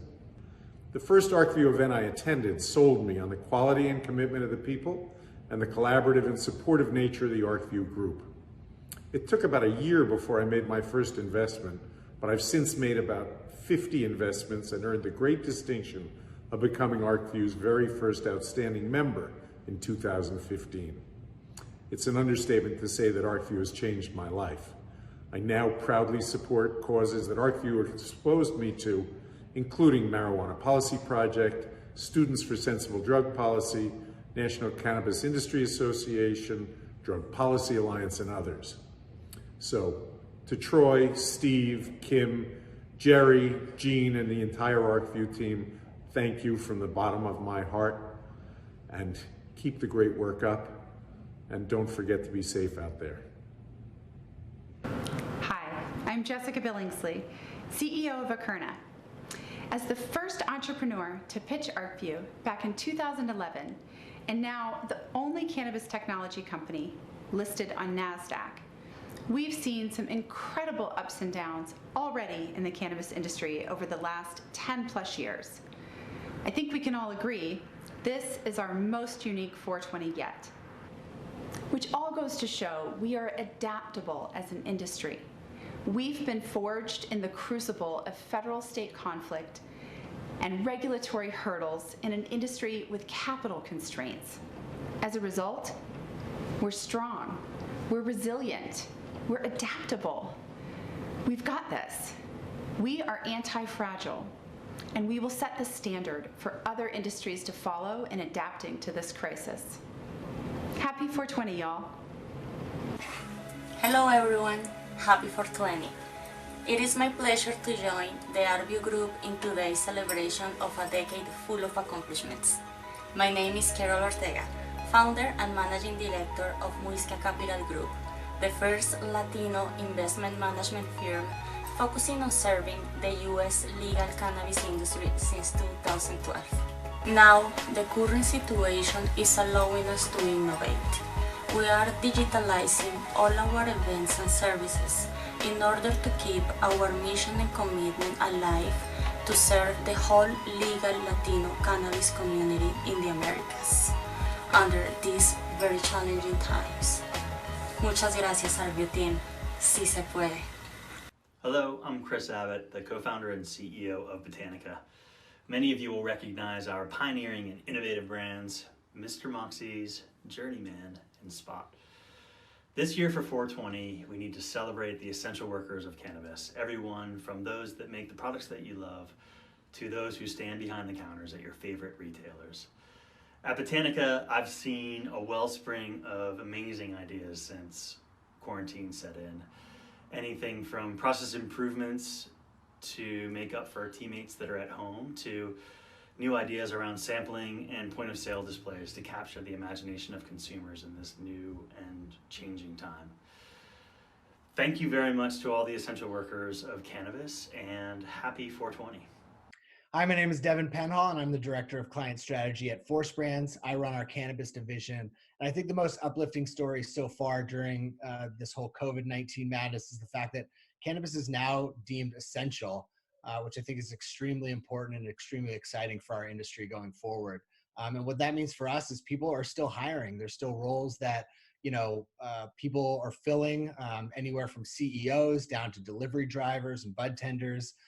Cannabis is giving people a place to work, and it's allowing people to further their careers in a brand new industry. And so to me, that's one of the most uplifting things that I can imagine is giving people jobs and creating careers in a brand new industry.